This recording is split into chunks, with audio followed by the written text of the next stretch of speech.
started running out, they started fighting for control to secure the world's supply. Petroleum was their goal, so they assembled their armies and their wars destroyed life. They hid the truth from the people, kept it out of their sights. And millions of people were betrayed by these lies, convinced to kill each other and watch each other die. Entire cultures were destroyed before our very eyes. We just sat around and watched the fire falling from the sky. But all the time we knew that it could happen to us, so we were living in fear and we were on the same bus. By invading other people we created more enemies, but they believed that they were doing it to make themselves free. This is the world that I grew up in, so you understand my brain when it begins to spin, searching for solutions, a better way to be. And I think much clearer when I begin to breathe. So I breathe in the air. Yeah, take a deep breath. It's everywhere. Heal my spirit, heal my body, heal my soul. I know who I am, consciousness spinning through sacred air.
The healers, whatever your call is, actualize and realize we come here to balance these violent times.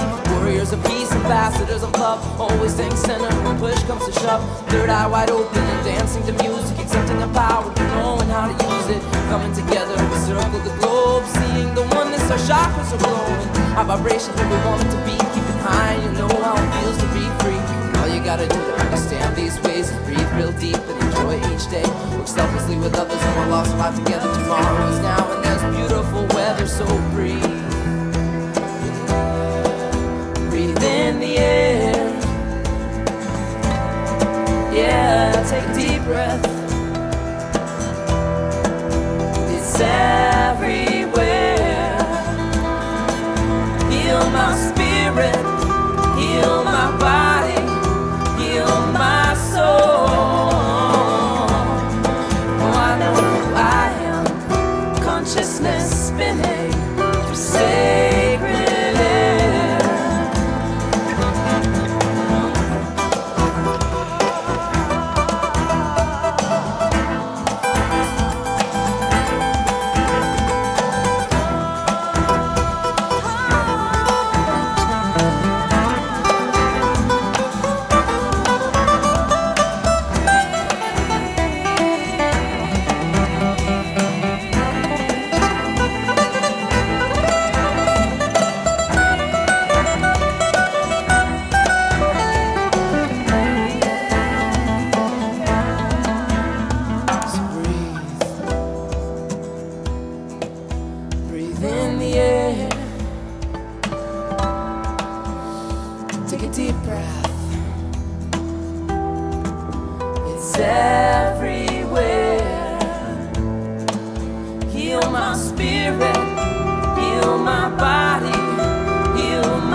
consciousness spinning through sacred air.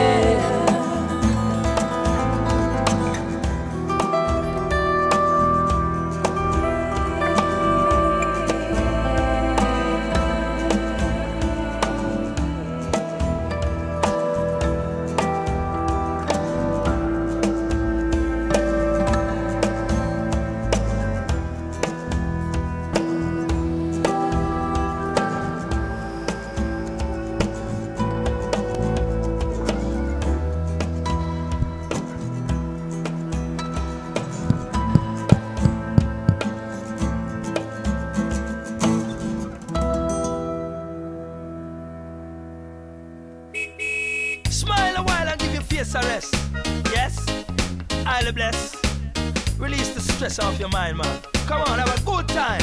Saying, whenever I'm rolling down, rolling down, rolling down the streets, I gotta stop for a minute just to say hi to the beautiful people I meet. Whenever I'm rolling down, rolling down, rolling down the streets, I gotta stop for a minute just to say hi to the beautiful people I meet. Whoa, whoa, it's so nice to be polite, to say good morning or good night. No need for you to be so uptight. Put a smile on your face and let everything ride. Music is playing and the sun is shining bright. Come on everybody, let's unite. Go away with the fuss and fight. Come on, let's do it right. Whenever I'm rolling down, rolling down, rolling down the streets, I gotta stop for a minute just to say hi to the beautiful people I meet. Whenever I'm rolling down, rolling down, rolling down the streets, I gotta stop for a minute just to say hi to the beautiful people I meet. Yo, there's no need for you to be grumpy. Music is playing and everybody's jumping. Watch how the bassline is pumping. Listen to how the drum is thumping. Come on everybody, come party with me. Yes, we're gonna feel irate. What is to be is gonna be. Today is the day for you to be stress-free. Whenever I'm rolling down, rolling down, rolling down the streets, I gotta stop for a minute just to say hi to the beautiful people. I'm rolling down, rolling down, rolling down the streets. I gotta stop for a minute just to say hi to the beautiful people. Yo, no put a smile on your face and be happy. Come on everybody, make me see you do the happy. Dance and jump and feeling so merry. Cause today is the day for us to party. Kick the 9 to 5 off the shelf. Unleash your mind and relax, enjoy your little self. You go on the beach, the vibe is sweet. Come on everybody, it's time to be at peace. No more war out in the Middle East. Yes, we are war, we are cry out for peace. The violence and the crime, we stop and cease. Right now we are deal with some peace. Because when we're rolling down, rolling down, rolling down the streets, I gotta stop for a minute just to say hi to the beautiful people I meet. Whenever I'm rolling down, rolling down, rolling down the streets, I gotta stop for a minute just to say hi to the beautiful people I meet.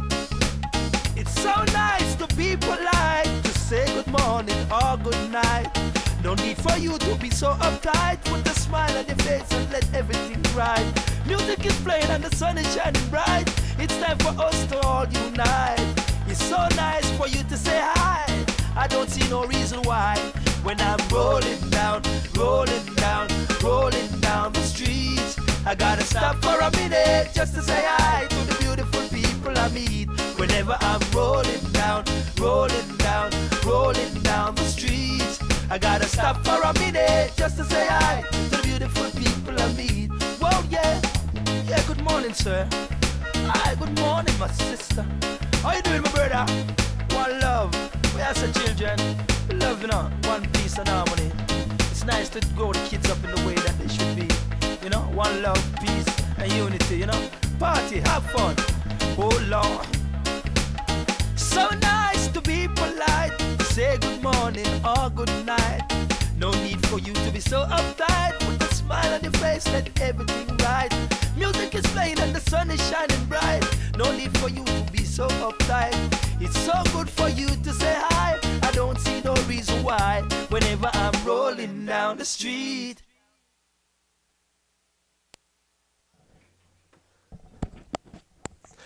Good morning, folks. It's February 4th, 2015. This is Lake County Magazine radio/TV show. Welcome and good morning.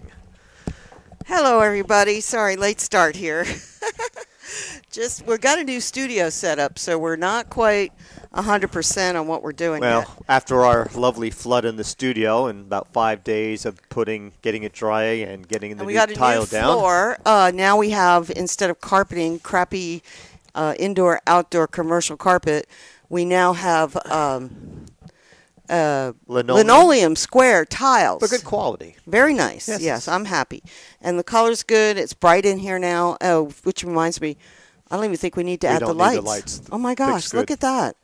So, yeah, it's brightened up the whole room, and good. That saves I'm feeling electricity. Good. So we reconfigured everything. We're still getting used to it, so we apologize in advance for any goofiness, like getting this table all messed up. And since when is that any different on our show? Well, they expect goofiness to a certain level, I know. Or ineptness, either one.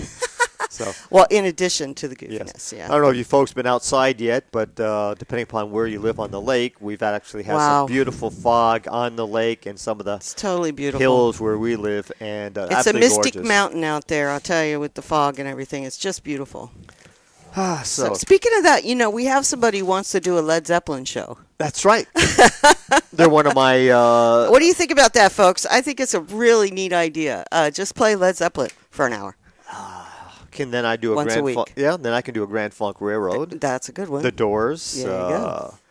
I like it. Steppenwolf. Well, no, that then becomes a classic rock show. Well, I mean, why just do an hour each, and you could do like all of them together? Because this person happens to be a Zeppelin fan. Yes, I know, because that's her email address. So don't give away secrets. I'm not. I didn't say anything. So anyway, we're here. We have a guest this morning, Joel Moore, who will be coming on the show in a few minutes.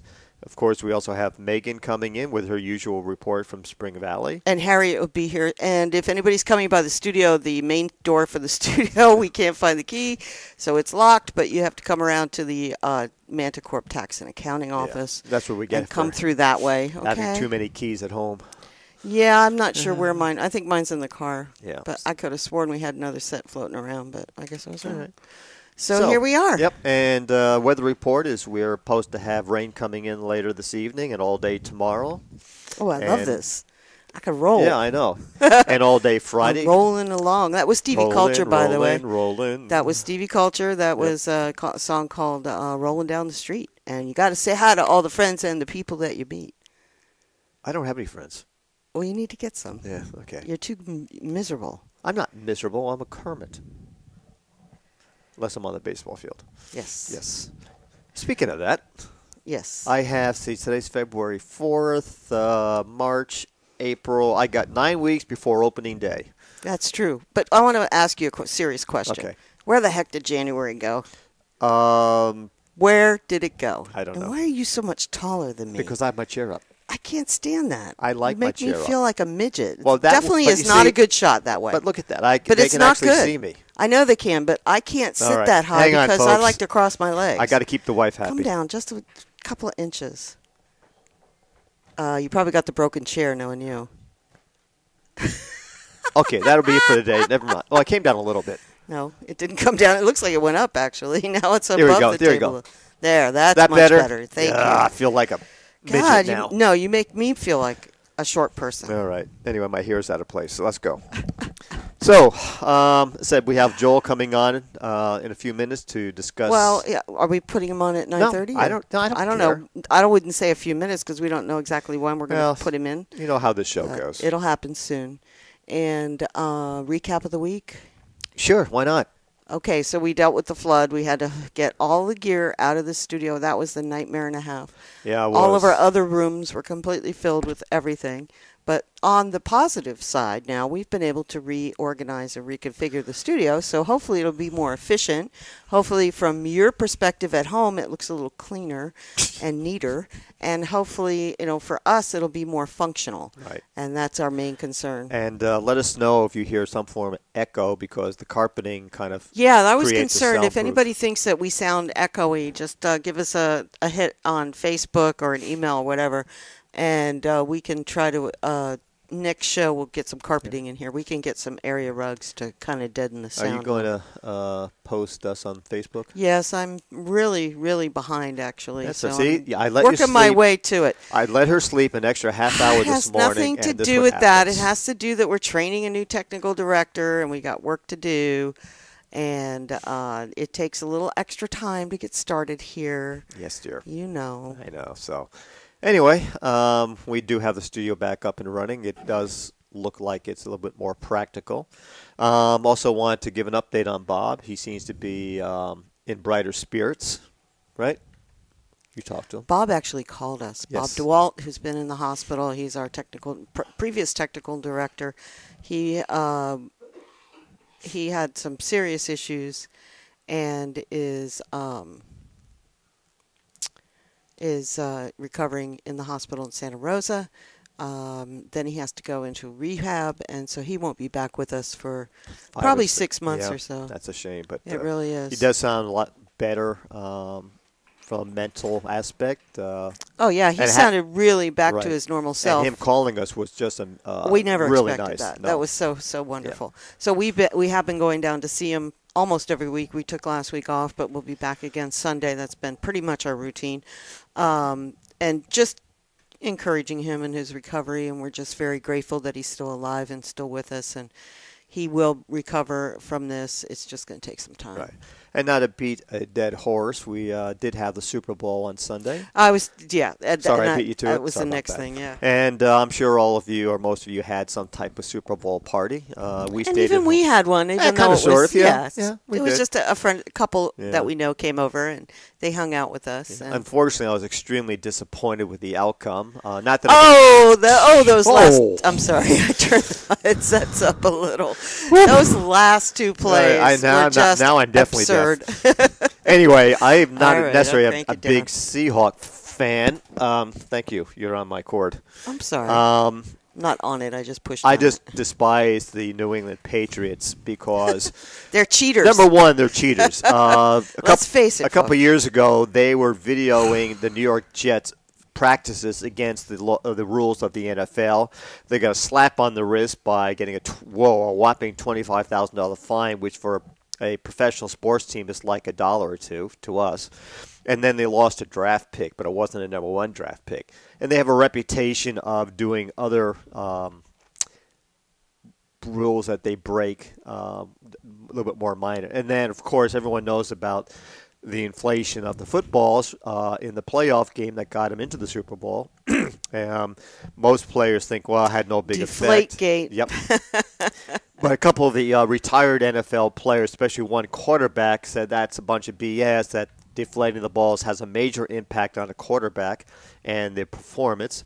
And we're still waiting for the ruling by the NFL. Surprising how the ruling is going to be after the season has ended. But they're doing a, quote, thorough investigation. Oh, whatever. And so far they're saying it's, Who believes that? It's the ball boy. Well, I got news for you, folks. No right. ball boy is going to do it on his own.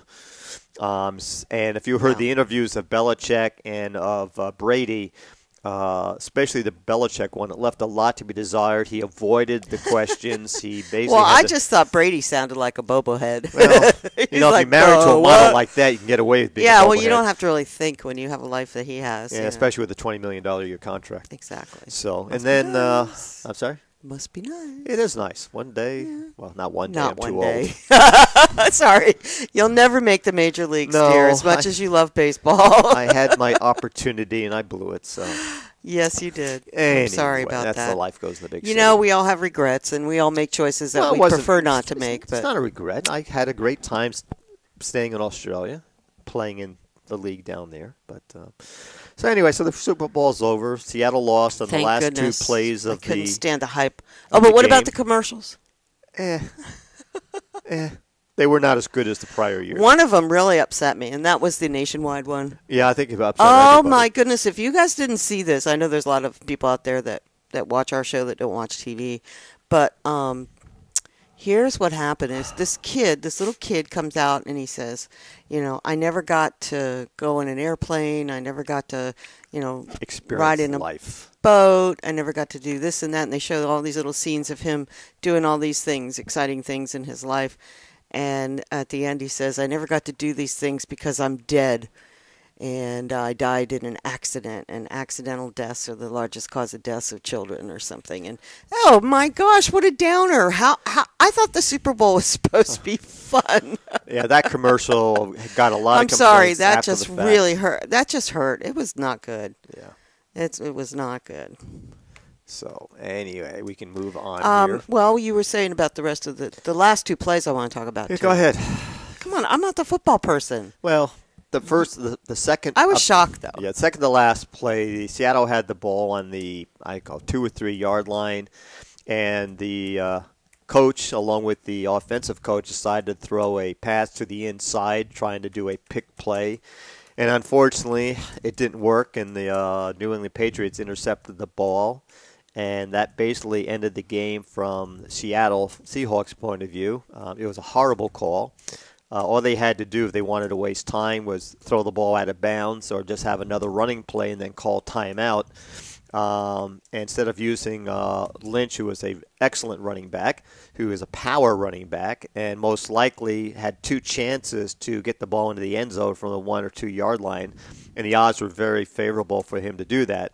But they call for an inside pass, and it got intercepted, and that was the game. Stupid. And then the last play of the game, can I say chaos broke out? Oh my gosh. The Seahawk player threw a punch against the Patriots player, and then there was a free-for-all. I think there were 3 different fights going on, and finally they broke them up, and they just walked off the field. But being the last play of the season in a Super Bowl, that was not a good way to end the game, and it just kind of furthers the point of how the NFL players are trained throughout their career, from high school to college to the professional league, on being extremely aggressive and basically not holding back in their aggressiveness towards the game and to other players, which we've discussed before in other TV shows, that it kind of addresses the issues they have at home in regards to spousal abuse, et cetera, et cetera. So no need to harp on that this morning, but I thought it was just a horrible way to end the game, and it just shows the mentality of the players within the professional league. So anyway, we can move on from that. You're still typing away there? I'm doing the post you wanted me to do. That's fine. So let's get into some of the stories this week. Okay, I'm sorry. I was a little distracted, but I did want to also add, did you talk about that one catch that guy made? Where the ball I did not. That was the other. I was talking about 2 plays. Those were the 2 plays I was talking about. Folks, for here's where we thought Seattle was going to win. I just thought it was so cool. Go ahead. Oh, you're drinking. You want me to talk about it? Yes, I do. Okay. I'm trying to get this post up. The third to last play of the game. How's that grab you? Mm-hmm. The Seattle Seahawks were on, I don't know, the 40, 50-yard line, and the Russell Wilson dropped back for a pass and threw it to one of the receivers, who the name fails me at this point. The guy was literally on his back. The Patriots amazing defensive back tipped the ball. It fell onto the receiver, went back up in the air, got tipped again, I think, by the New England Patriots. It just kept bouncing and bouncing and bouncing. He kept rolling his body so it didn't hit the ground. And he finally picked up the ball off his body and made sure it was a proper catch based on NFL rules. And he ended up on the second yard, 3rd yard line. It was amazing. So I was sure that they were going to win. Well, they should have. Yeah. And I tell you what, a lot of people who took the odds in Vegas or otherwise lost a ton of money because they were 1-point underdogs, and all they had to do was score that touchdown and the extra point, and all of the people who took the Seahawks plus the point would have won a tremendous amount of money. That didn't happen. So I guess they lost. Thank God I don't gamble. Yeah. Well, I was just so sure that they were going to win this. I just don't even know how that happened at the end. That was the worst call in, I think, NFL history. By the team, not by the officials. So there were some questionable calls by the officials. But if you notice, folks, and again, I know a lot of you may not be football fans, but during the regular season, that penalty flag comes out of the umpire referee's back pocket very easily. There's probably up to 10 to 20 penalties a game that are called. It's amazing how in the playoffs, and especially the Super Bowl, that flag stays in the back pocket. There was only 2 or 3 penalties, to the best of my recollection, that were called, and actually, I don't believe any of them were called that would have affected the outcome of the game or favored one team and another. So there's 2 sets of rules, one for the regular season and one for the playoffs, which impacts those teams who have an opportunity to make the playoffs. The Arizona Cardinals in their playoff game, even though they did get beaten, even though they were playing a third-string quarterback, there were a couple of plays against the Cardinals that could have affected the outcome. And that happens to a lot of the teams during the regular season. And I guess there just needs to be some consistency. So anyway, again, most of you don't probably follow football. So that was my comments. Okay? Okay. You happy Thank now? you. Yes. Okay. I appreciate it. Now we actually have the real picture. Oh, good. Sarah Ryan said she'll come on the show soon. Again? Yeah, I'm hoping. Well, she's going to Arizona for an annual Tribal Exchange Network meeting. Oh. And she's going to be doing a presentation on assessments of water bodies, I think, something like that. Probably down on downtown Phoenix at the building that we used to go to. Probably, yeah. Tribal building. So yeah, cool. So that's nice to know. We can look forward to that when she gets back. I'm not sure exactly what it is. So we can question her again on the Her lake. presentation is titled "The Importance of Data Sharing to Protect Natural Resources: Ongoing Process of Collaborating on Clear Lake." Cool. Yes. Right. And Speaking of Clear Lake, and I was going to mention this later on, but folks, if you watch the regional news out of San Francisco, it appears that a part of the Bay Area has the same problem as we do up here. Oh yeah, there's a lake in the East Bay. Oh, is it a lake? It's a lake. It's a lake just like ours, but the water level has gotten so low that they have the blue-green toxic algae, cyanobacteria that we have. They have put absolutely no one is allowed in that lake. No one is allowed to swim in there. No animals are allowed. 2 dogs have died already? Yes. Yeah. Okay, folks, this is serious stuff. Our lake has the same toxic problem, and we need to be aware of that. It's okay to go out in your boat, but if you're jet skiing, if you're swimming, if you're taking your pet down, let them swim in the lake, you're risking your life, okay? We have someone that's very close to us who was down doing a cleanup one day, and he ended up with kidney failure. So I think it was kidney failure. Yeah, he didn't even tell us. And without telling us, we just found out after the fact. But the point is that, he's almost certain that it was caused by his getting into this muck and dirt in the lake and getting it into his system through his skin and whatever. So this is a serious thing. Now, we had warnings last year when the algae bloomed really large, and the county did issue statements about not going in the water, but I'm really not sure how many people really understand how serious it is. I know there's a lot of people here that still eat the fish out of the lake, and I worry for you folks. There shouldn't be any reason that you go in there. You want to swim, go to Blue Lakes, go to Harbin, go somewhere that you can, enjoy the water without getting sick. Yeah. What I find interesting is that in Lake County, and again, I'm so far from an expert in this area that it's really scary, but we have the lake problem. A lot of it is due to the low level of the lake, but we've been told that all these fertilizers and runoffs in the lake and all the other things that happen here are the main cause of our problems. Yet there's a lake down in the Bay Area. Do they have the same runoffs? Do they have the same fertilizers or chemicals going into their lake? Or is it strictly based on the lake level, water level? So, right. It's Lake Shabbat. Thank you, Kath, for letting me know. I love our listeners. Yeah, because you guys know more than we do. Chabot, is that how you say it? I'm sorry, I'm not from the region, so yeah, Lake we're Chabot. carpetbaggers, remember? That's right. The carpetbaggers are talking again. But I'm glad we got a few locals on the staff. They can always straighten us out. Oh, yeah. So, anyway, Lake Chabot, don't you find it interesting, though, that here's a lake that was pretty clean and can be enjoyed by the public, all of a sudden, due to the water level now, is actually unusable, yet we've had an unusable lake for how many years? Our lake has a already low level to begin with. It's a very shallow lake, which causes us to have this problem more frequently because we obviously have less water, lower water level. Okay, so what's the the depth of the lake over there? You don't know, I know. Google it. I can't even Google it. Okay, hang on. How do you spell the? How do you spell Google? No. Will you stop? C-H. I haven't got C-H. A. B-O-T. B-O-T Lake. S-F-C-A. Go on, continue talking, will you? Oh, okay. I'm just looking at postings here. I'm sorry, folks. I get distracted. Yes. With all the listeners that are talking. Well, at least we have listeners. That's more than I can say sometimes. Oh, and she also mentions that over the summer it was Lake Temescal in Oakland that had a similar problem as well. So you found it, I see. Yeah, it's interesting. They already have updates on the lake. How do you pronounce it? Chabot. The Lake Chabot Regional Park already has updates regarding the blue-green algae and the warnings about the toxicity. What a breath of fresh air that is. Yeah, I mean, they're actually concerned and informing the public, which, I mean, our county, they do it, but they do it in almost a surreptitiously way. They kind of just sort of, the signs that were put up around the north side of the lake over right by Nice and Lucerne were actually covered up halfway through the summer one year.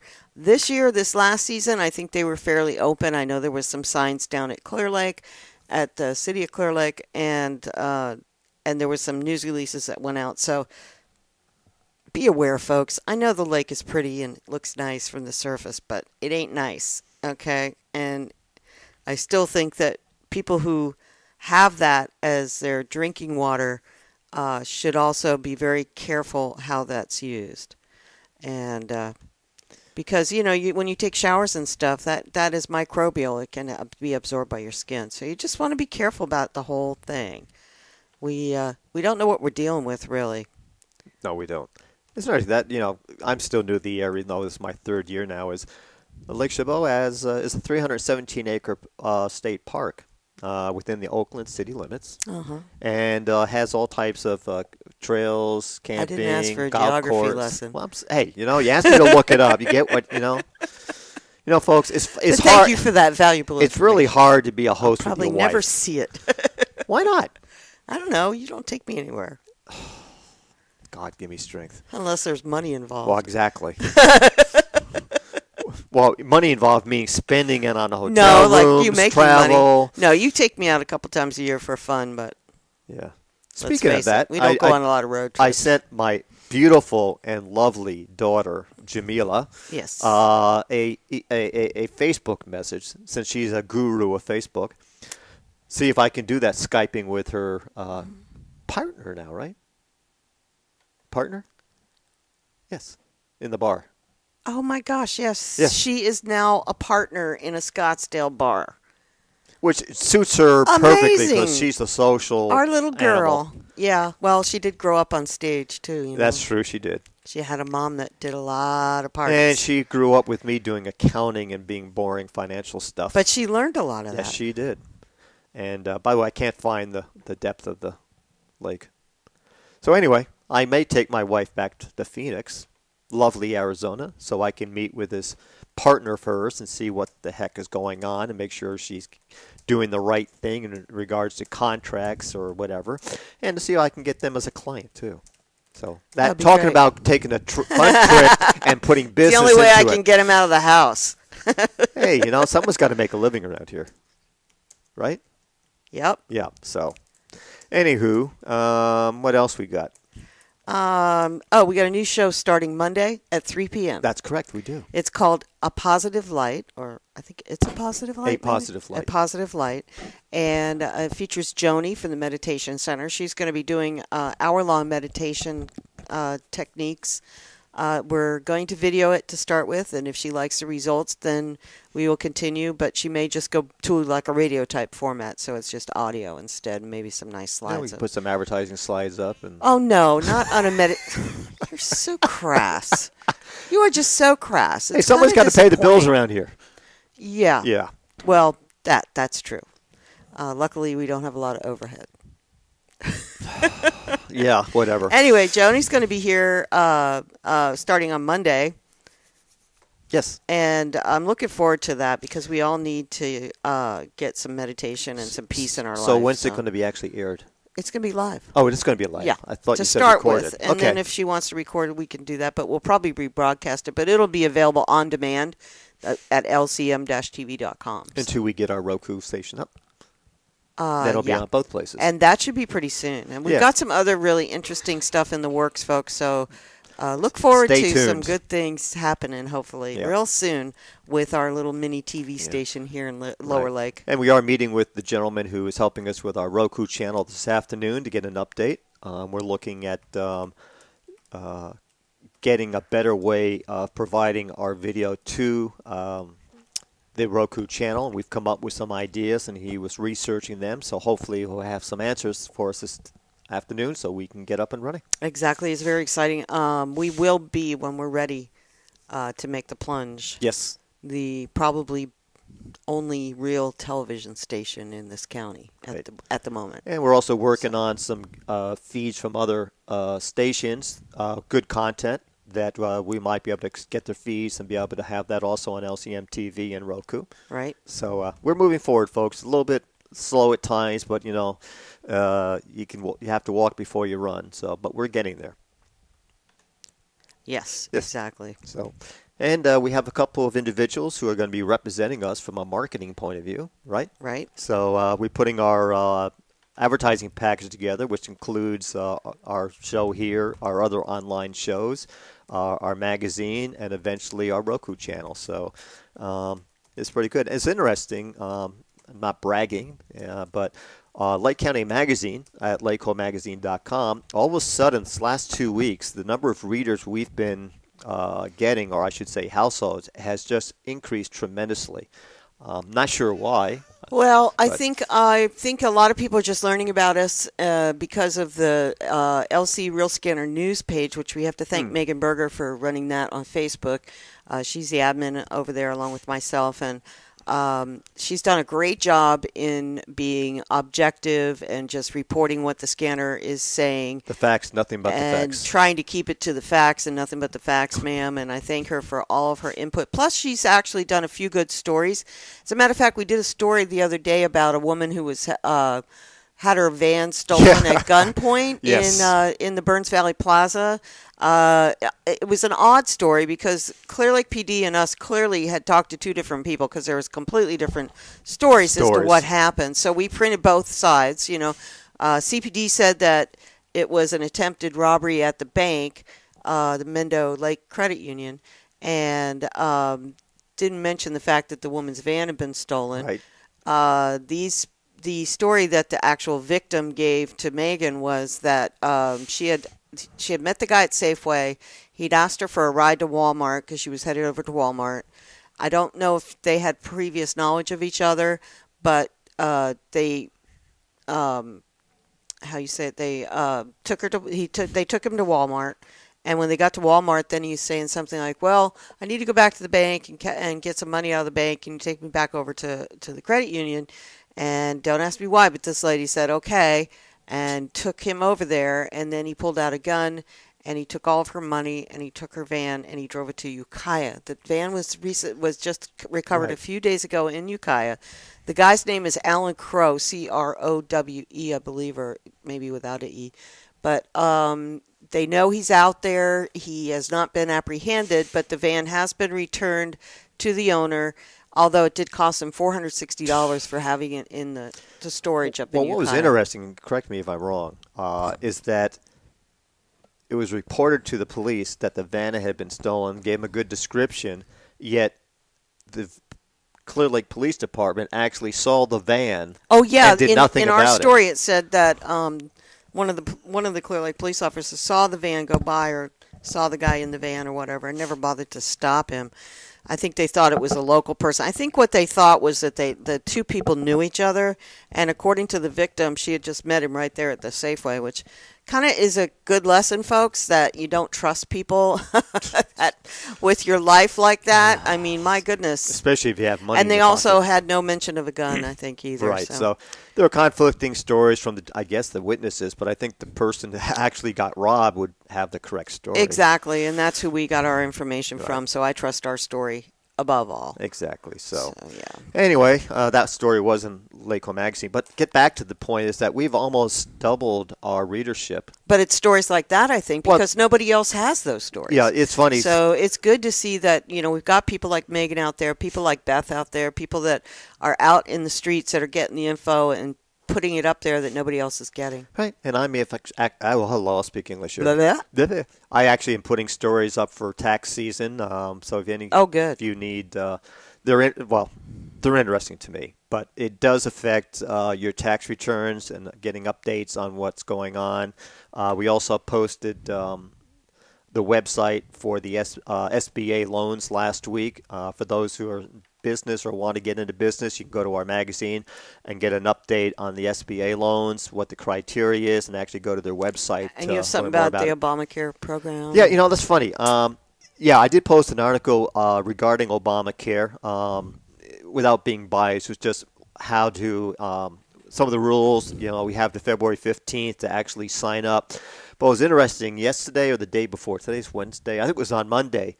The new House Representatives, which is controlled by the Republicans, actually voted to terminate Obamacare.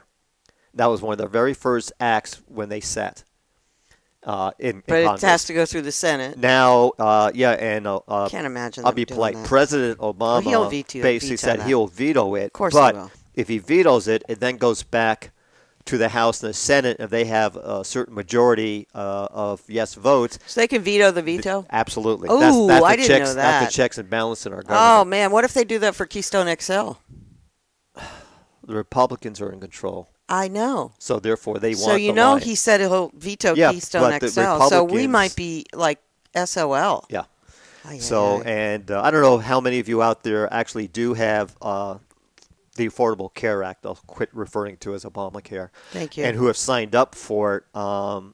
I'd be interested to hear some feedback on what you think of the system, how much it's costing you compared to what you were paying for private insurance before the Affordable Care Act came into law. I can speak for ourselves here that before the Affordable Care Act came in, we had Blue Cross Blue Shield in Arizona, and it was costing us over $700 a month for our health insurance. And that was a reasonably high deductible also. Now we're paying very minimal amount of money. We have zero deductible, and the Obamacare or Affordable Care Act actually is working for us. So I guess those who are lower middle class to lower income, I believe the the Affordable Care Act is extremely beneficial. For those who are in middle class income bracket, it could be costing you more money, and if you're in the wealthy department, no one cares, because you got the disposable income. So right. For those of you who have private insurance, now have the Affordable Care Act, I'd appreciate any feedback to find out what it's costing you, because honestly, I don't believe what the media reports or what people say on the... But there's a lot of people that are paying unfairly high rates. Yes. We've ran into a couple people so far that have been doing that. Never mind, folks. I didn't share that one, but I do appreciate the sentiment. I'm glad you didn't share that. I haven't read that. The effing sentiment. It says, F this, F that. It's in a picture of Cat in the Hat. F this, F that, F you, and F your hat. Sorry, folks. Offended by the word F, that's swell. Unlike this page and go to hell. I'm sorry. Unlike my wife, I'm Some very people conservative. just really make me laugh. Yes. So, anyway, where are we going with this now? All right, where are we at now? Oh, that Obamacare. Yeah, Obamacare. Yeah. We have a friend, and hopefully a potential client, but more of a friend, that is on disability and SSI, and she went to the California Covered CA website to sign up, and she was referred to Medi-Cal, like a lot of people are in this area, and she was notified. First of all, she had no option to participate in the silver, gold, and platinum plans that are offered because of her income status. So she was referred to Medi-Cal, and she was notified that her premiums were going to be $600 per month. I just don't get it. And her income is twice that amount. So I don't get it, folks. And I don't know if it's because she's on SSI or the Medi-Cal screwed up. I really don't know. Yeah, so we're still researching to try to figure out what went wrong. Yeah. And she did go. Doesn't seem right. And she did go to the correct website, because there are a lot of websites that say they are covered in California, which they're not. But I verified that, so I'm really confused. I'm going to do a little bit more research, and maybe I have to go down to Medi-Cal with her to get it straightened out, because yeah, absolutely. it just does not. I mean, you there's have no to know to it. anyway, because your other clients may have the same similar situations. Well, so it's good that you follow through with that and find out. But yet, I have another friend and client that he's an unmarried person. His income, based on how he operates and the way he's structured, was minimal in regards to the requirements for the Affordable Care Act. He was referred to Medi-Cal, and his premium is minimal per month, and he has zero deductible. Yet, and his income was just slightly more than this other person, yet she's paying $600 a month. So I don't understand it. There had to be a mistake made, or maybe because she's on SSI, there's a different approach to this. I just don't know. So absolutely. So anyway, as I said for the fourth time now, if any of you have had good or bad experiences about the Affordable Care Act, I'd love to hear them, because I hear all the news media reporting it. I hear the guest speakers on all the news shows on Sundays, and depending upon what side of the fence you're on, some say it's great, the others say it's horrible. And matter of fact, the Daily Show, or was it the Colbert Show, about a month or two ago, actually had the person who wrote the bill. And he admitted there was 25,000 pages on it, and he was going through some of the benefits of 1,000 or 100? 1,000. Really? Yeah. Well, they had a lot of other stuff built into it for things not even connected to the Affordable Care Act, which is typical on any bill in Congress. So anyway, so we can move on. Okay. Okay. To what?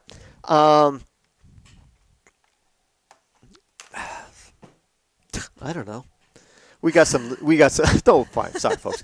We have some stories that are in Lakeland Magazine for this past week that might be of interest to you. Yes. You want to read the headlines? Yeah, I got some here. Once we start our Roku channel, folks, we are going to have a little news program going too daily, starting at noon, Monday through Friday. And it'll cover Lake County and Mendocino County. So, and of course any regional news. But I think the biggest story last week was the missing teenager that was finally found and brought back to Lake County.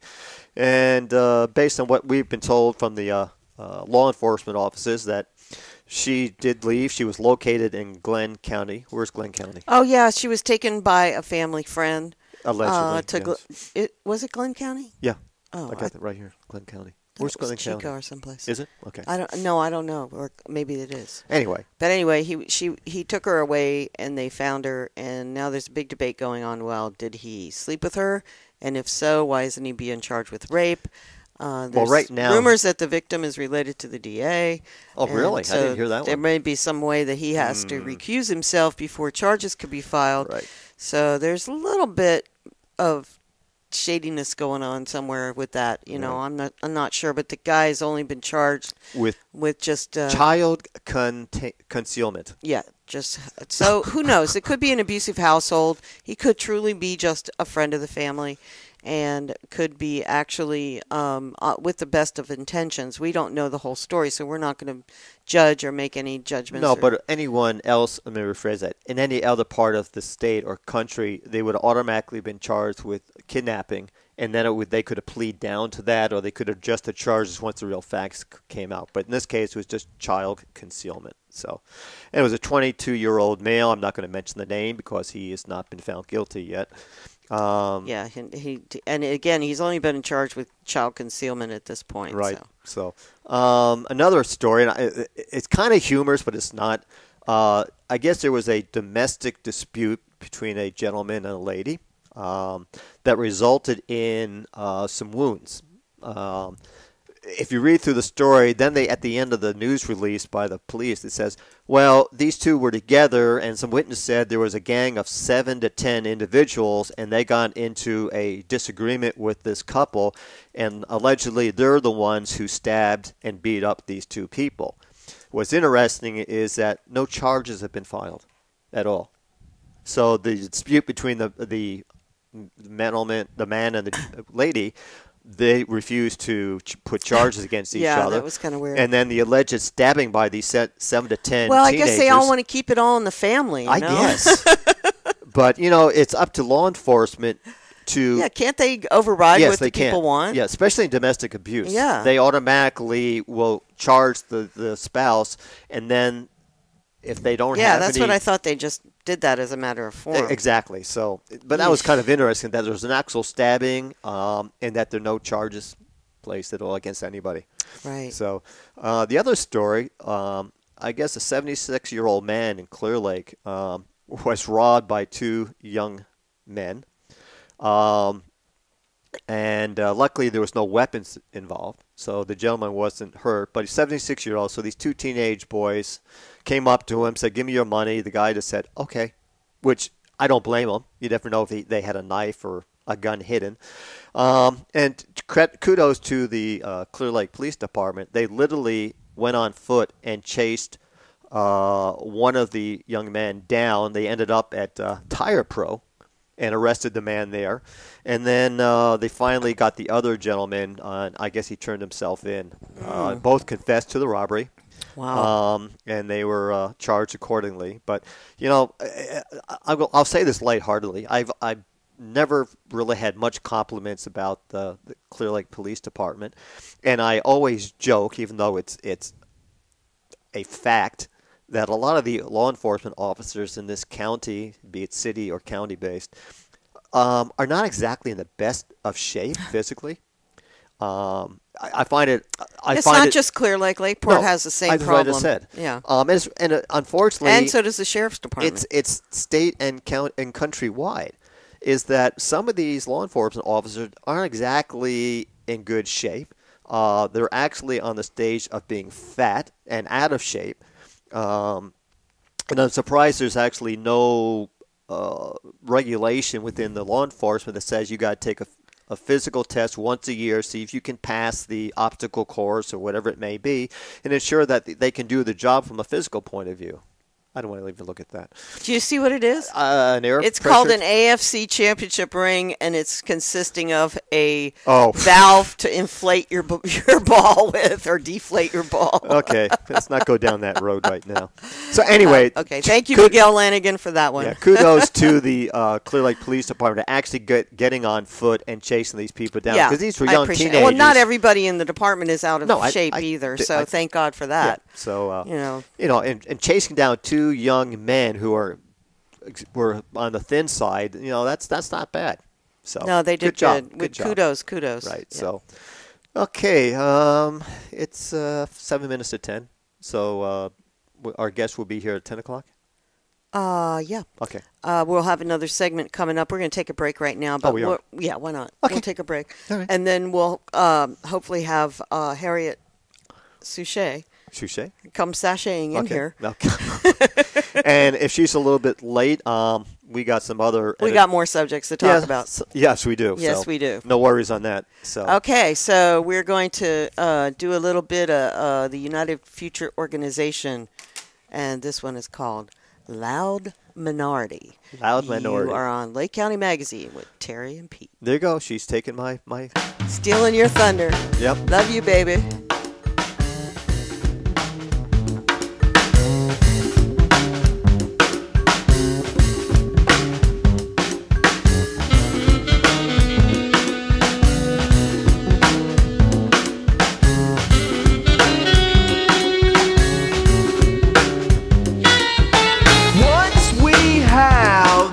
Help us, the people, then we could be free and no devil could ever enter the boundaries.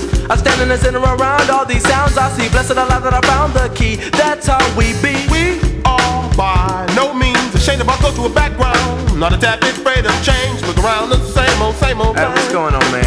No, I can't call it. Trying to maintain, overlooking these boundaries.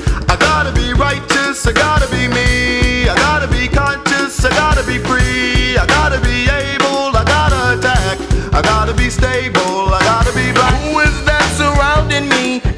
Enemy, you crossed the wrong boundary. Poof, wicked witness wizardry. Disappear from here and end up in the tree. Cross the wrong boundary.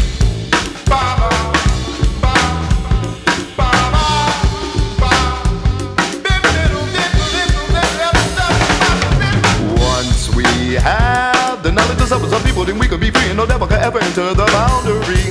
I stand and listen around all these sounds I see, blessing all of that I found the key, that's how we be. The sharpshooting wizard, but not a grand dragon. A chop off the block, but my pants ain't sagging. Got a strong ass grip, but my name ain't money grip. Like Gladys better when she sang with the pips.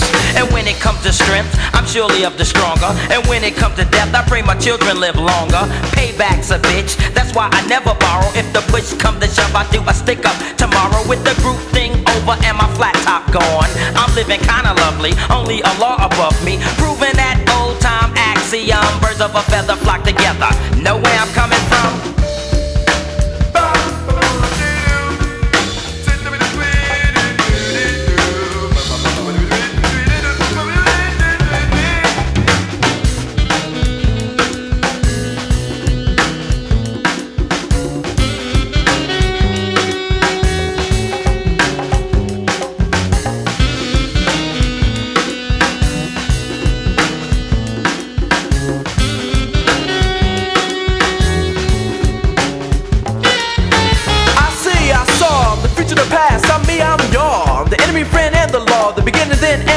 The final call, the raw, the win, the loss, the draw, the summit, the peak, the wall, the downfall, the energizing uprising, black nigga, the wise, the eyes, the dirt, the overall ball, the earth, and most importantly, the birth of a new generation of blackness, and we're forced to set our boundaries.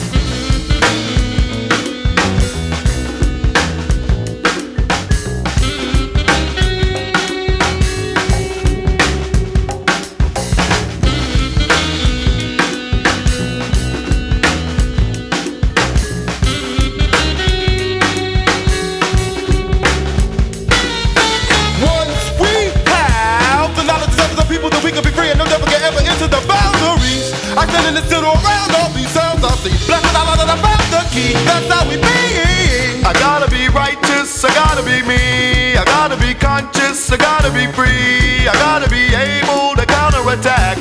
I gotta be stable, I gotta be black. I gotta be open, gotta be mean. I gotta keep open, we're gonna be free. Gotta be able to counterattack. Gotta be stable, gotta be black.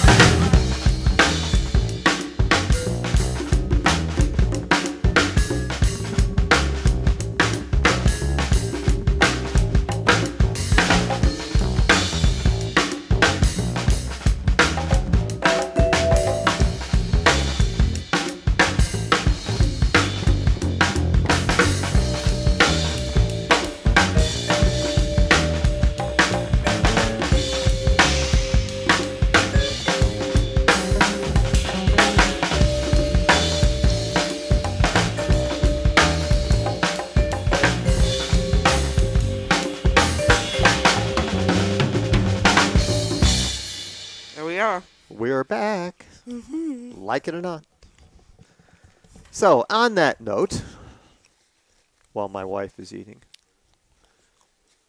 Okay. Yeah, I'm sorry, I have my mouth. That's all right. She, you know, with hey, her. We're not on screen yet anyway. Oh, you're lucky. You guys need to switch us. Do a tape. There you go. We're back. All right, folks. While we're waiting for our guests to come in, I'd like to talk about a couple other subjects, which to me are interesting. I already talked to you about the House voting to terminate Obamacare, so I'm not going to bother with that again. But Phil Murphy had provided us, I'll call it an editorial. Oh, yeah. We love Phil. Yeah, Phil. Hi, Phil. I hope you're listening. We need to get together, even for a cup of coffee, and just shoot the breeze. But Phil submitted an editorial to us, which is in, again, LakelandMagazine.com. And for those of you who follow our county supervisors in the political arena of this county, I think it's a very good article for you all to read. Last week or the week before, because my memory leaves a lot to be desired these days, we discussed that the board had approved, now the board approved itself, to reduce their weekly meetings from 4 to 3 per month. They basically stated that there would be a very good cost savings to our county. I did a rebuttal basically stating that I don't know how the hell it's going to save any money. Come on in. Just duck underneath the cameras. Yeah, just go through that way. I stated that there really isn't any cost savings because staff is on salary. including Mr. Coel, including Matt Perry and Anita Grant. They're As all usual, on, twisting they're the on numbers. salary. Yeah. So there's no cost savings. There could be a possible reduction in increase in productivity because they don't have to attend the meeting. But, folks, that's what we pay them for. So there really isn't any cost savings whatsoever. And what Phil was addressing was some of that, but he got a better point than just me whining about saving money or analyzing the criteria that they're using to come up with these savings. He was addressing more of that the lack of productivity by the supervisors, that the lack of meetings, I want the to lack know of what knowledge. we're paying them for. They want to go from 3 meetings down to 4 meetings down to 3, and they make about $60,000 plus per benefits, year. Right. But what Phil was saying hell? is, don't we have enough subjects or problems to address in this county? Jobs, Okay, the growth so of the economy. What about both Anthony Farrington and Jeff Smith addressing the Democratic Party within 2 months of well, each before we other? get into that, so folks, go to What do you our guys, magazine. You don't have anything better to do with your time? Go ahead and God. read Phil's. About the state of Jefferson is what they're talking about. Okay, we're talking about two different things here right now, but that's But okay. it's an expression Well, of it why is. Okay.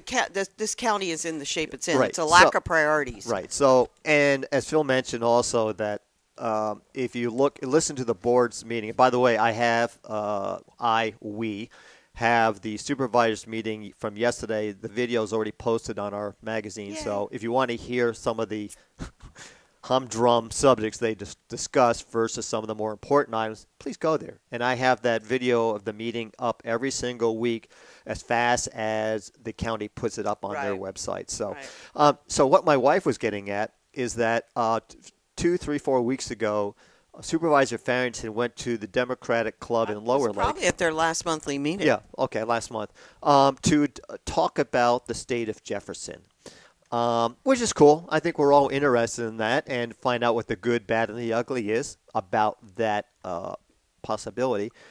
But now we get a news release stating that Supervisor Smith, right, is doing the exact same, well, not exact same presentation, but it could be, is also attending the Democratic Club monthly meeting in Lower Lake. So we have two supervisors back-to-back in their meetings addressing the exact same subject. To the exact same people. Yeah, so don't we have better things for the supervisors to address? That's unbelievable. So to me, what that's saying is, and again, this is my opinion only. It doesn't mean I'm right, but it's my opinion that something stinks. Why would two supervisors who both have regular jobs, besides being supervisors, besides being on the board of the water district and receiving another $1,400 a year for that, don't turn your mic on. No, yes, you should. But you're not live yet. They make Harriet, good money. so- But anyway, so why are they 2 out of the 5 supervisors already are promoting the state of Jefferson? And all 4 of them support the idea. we don't of know the what state Jim of Jefferson. Steele I'm not wants to going to do. speak for Jim, but I'm not against Jefferson, but I'm kind of getting Concerned? to the point, where I question the motives behind it for our local government, because we know they're anti-pot. They're pro-vineyard. Extremely conservative. We know they're extremely right-wing conservative, basically. At least 2 out of the 3 that I'm thinking of are. And they also do not have any goals or ideas on how to get financial security in our county. So how in the world do they expect, if they don't have a pot industry and they only depend on the wine industry who take all the money out of the county, how in the world do they expect to be able to stand on their own 2 feet as a separate state? How can they even generate revenues to support the state of Jefferson? Because we need representatives in the that's what I'm Senate and saying. the Assembly. There's no way. There's going to have The to way be they operate this country, we are last in the state for everything. right.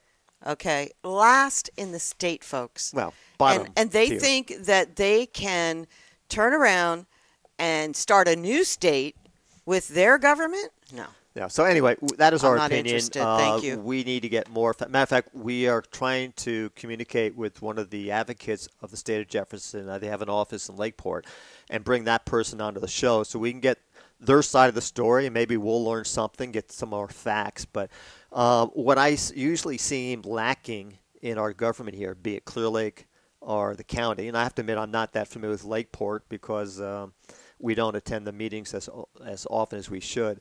But the statistics that they present to the public are extremely misleading. And if I did that in private enterprise, I'd be fired because you're not stating the real truth of the statistical data.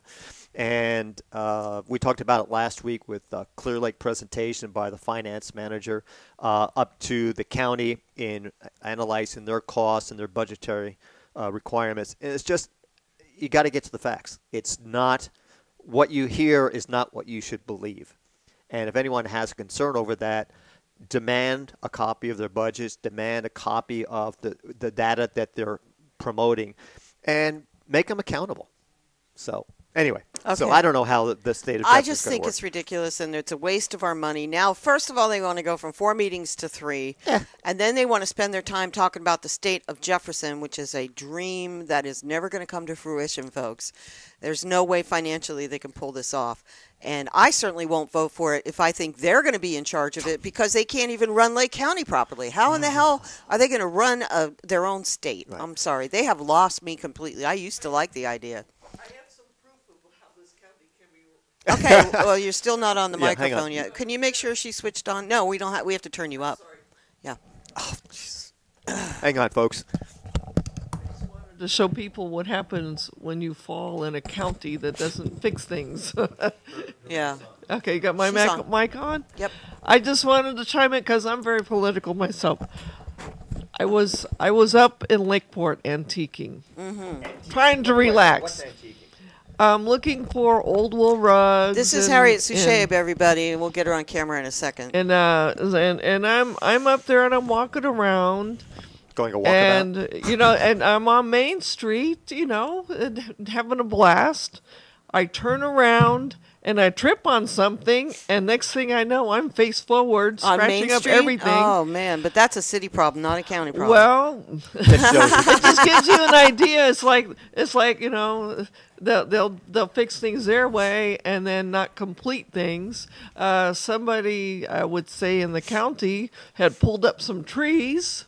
Oh, yes. But didn't fix the sidewalk right next to it, so it was still unlevel because the tree had, pulled up. So that's what I tripped on. Yeah, that's a city issue, but it is a good point to show the neglect that's going on and so throughout you can the see, county. You can see that where they just repaved over where the tree was, but they just kind of said, well, to hell with the rest of the sidewalk. And, anyway, so some passerby came and picked me up and they said, you're okay? And I said, the only thing I really bruised or broke was my dignity. But I could, yeah, thank God for that, but it could have been much worse. Yeah, I know I did things to my ribs and stuff, but, I said, man, the last time my elderly aunt had sued San Francisco for the same thing 20-something, 30 years ago. And she got $14,000. But I said, in this county, I could sue them and I could be waiting 20 years for, But my point is, just their priorities are not there, Right. Yeah. Before we jump into that, I do want to talk about the weather a little bit, about the atmospheric river. What? Yeah. Between February 5th and the 9th, and actually they expect the rain to start this evening.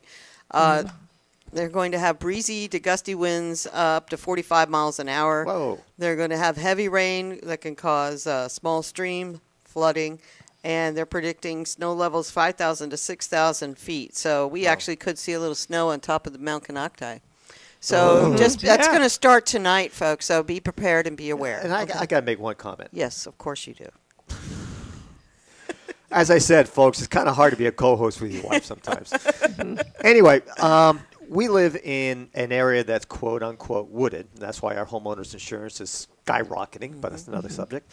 Folks, if you live in that type of area and you got trees that are kind of leaning like that or that, and they're near other buildings or homes Or roads. Do me a favor.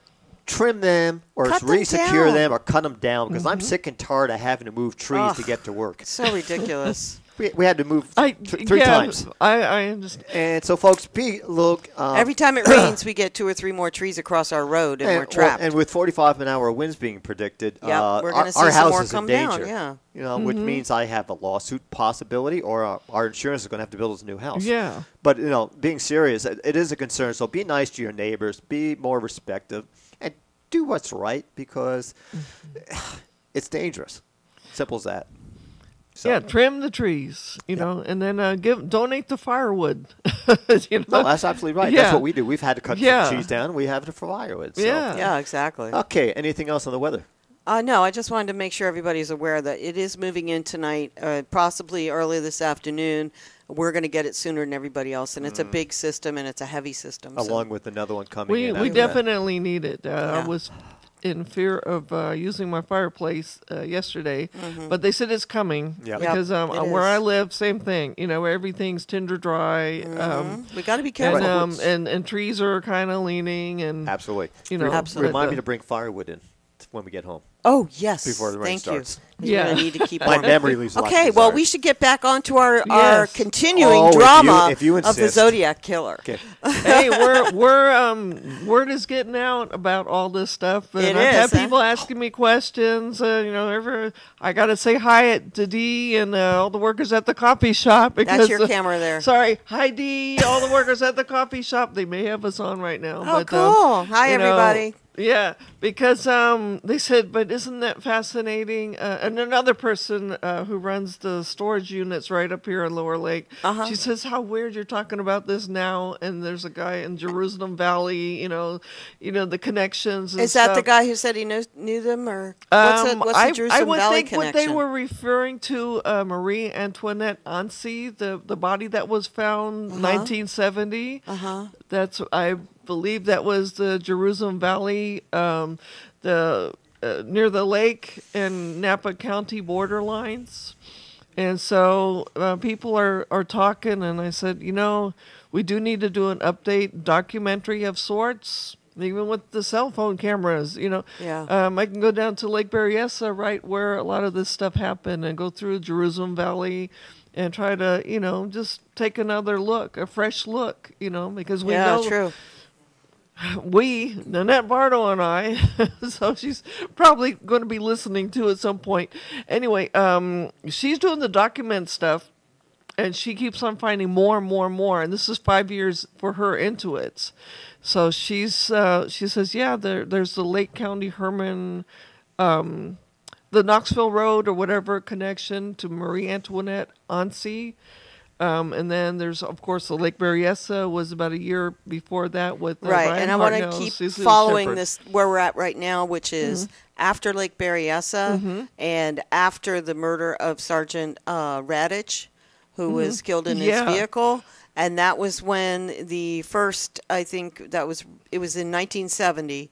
So that's when he started using that circle with the cross in the center symbol at that time. So after that murder, which the San Francisco Police Department denies that the Zodiac was involved in that, it still remains unsolved. There was also included in the letter that the Zodiac sent regarding that murder was a Phillips 66 road map of the San Francisco Bay Area. Oh, I can't wait to talk about that. Good. Okay. So we're going to finish this little 2 paragraphs, and then I'll put it over to you. Sure. On the image of Mount Diablo, the Zodiac had drawn a cross circle similar to the ones he had included in previous correspondence. At the top of the cross circle, he placed a 0, then a 3, 6, and 9. The accompanying instructions stated that the 0 was to be set to magnetic north. The letter also included a 32-letter cipher that the killer claimed would, in conjunction with the code, lead to the location of a bomb he had buried and set to go off in the fall. The cipher was never decoded, according to them, and the alleged bomb was never located. The killer signed the note with his circle cross and equals 12, SFPD equals 0. So he's saying he killed 12 people at this point. In a letter to the Chronicle postmarked July 24th, 1970, the Zodiac took credit for Kathleen John's abduction. Okay, so before we move into that, let's talk about this that was included in Sergeant Radich, and then we'll move on. Well, the Phillips 66 connection, if I remember, this is from what Dennis Kaufman had told me and told us, and then, but also it's somewhere's online somewhere. If you can go through all the crap, the people that try to bury everything. Jack Torrance was working at the time as some kind of mechanic, and when I would go on road travels with Dennis when he was living here, even though it was to his discretion to bring up anything that had to do with Zodiac related, he would always point out where Jack was working. That he says the FBI knows he was working at this gas station at some point, that he was working as a mechanic at this one. And it turns out the places that I believe Jack was working for were subcontracted companies that had connections to Phillips 66. Oh, okay. So, That's right, because he was going right? back and forth, and since Jack at the time was not working officially for any atomic energy companies or anything like that, he knew how to do hazardous materials, and he knew how to fix pumps at gas station machines, so on and so forth. We figured that part out. And so there's the Phillips 66 connection there, because he'd worked at South Lake Tahoe at some point at a Shell station there. I believe in Nevada City at a Shell station there. But the companies at the time were connected to Phillips 66 because, you got Standard Oil and, how the conglomerates work. And then they trickle down into all these other sub-companies, And so there he was, a mechanic that was apparently, I would say, working part-time. And he can do the hazardous pumps because he had that experience. So there's a Phillips 66 connection. And I believe, wow, okay, Dennis, here's this one, but, we've been waiting, Dennis, okay? I haven't talked to him in months, but he told me that Jack told him that the symbols that are coming off of Mount Canocti, not Mount Canocti, sorry, Mount Diablo, were Morse code that were to spell out a version of Zodiac because of what was beaming, or because Jack Torrance was very familiar with Morse code. He was a ham radio operator, so that's what it's supposed to spell out, Zodiac. The lines going out and the radians looking and the ... And so that's what one of the things I said, well, how come you're withholding this information too?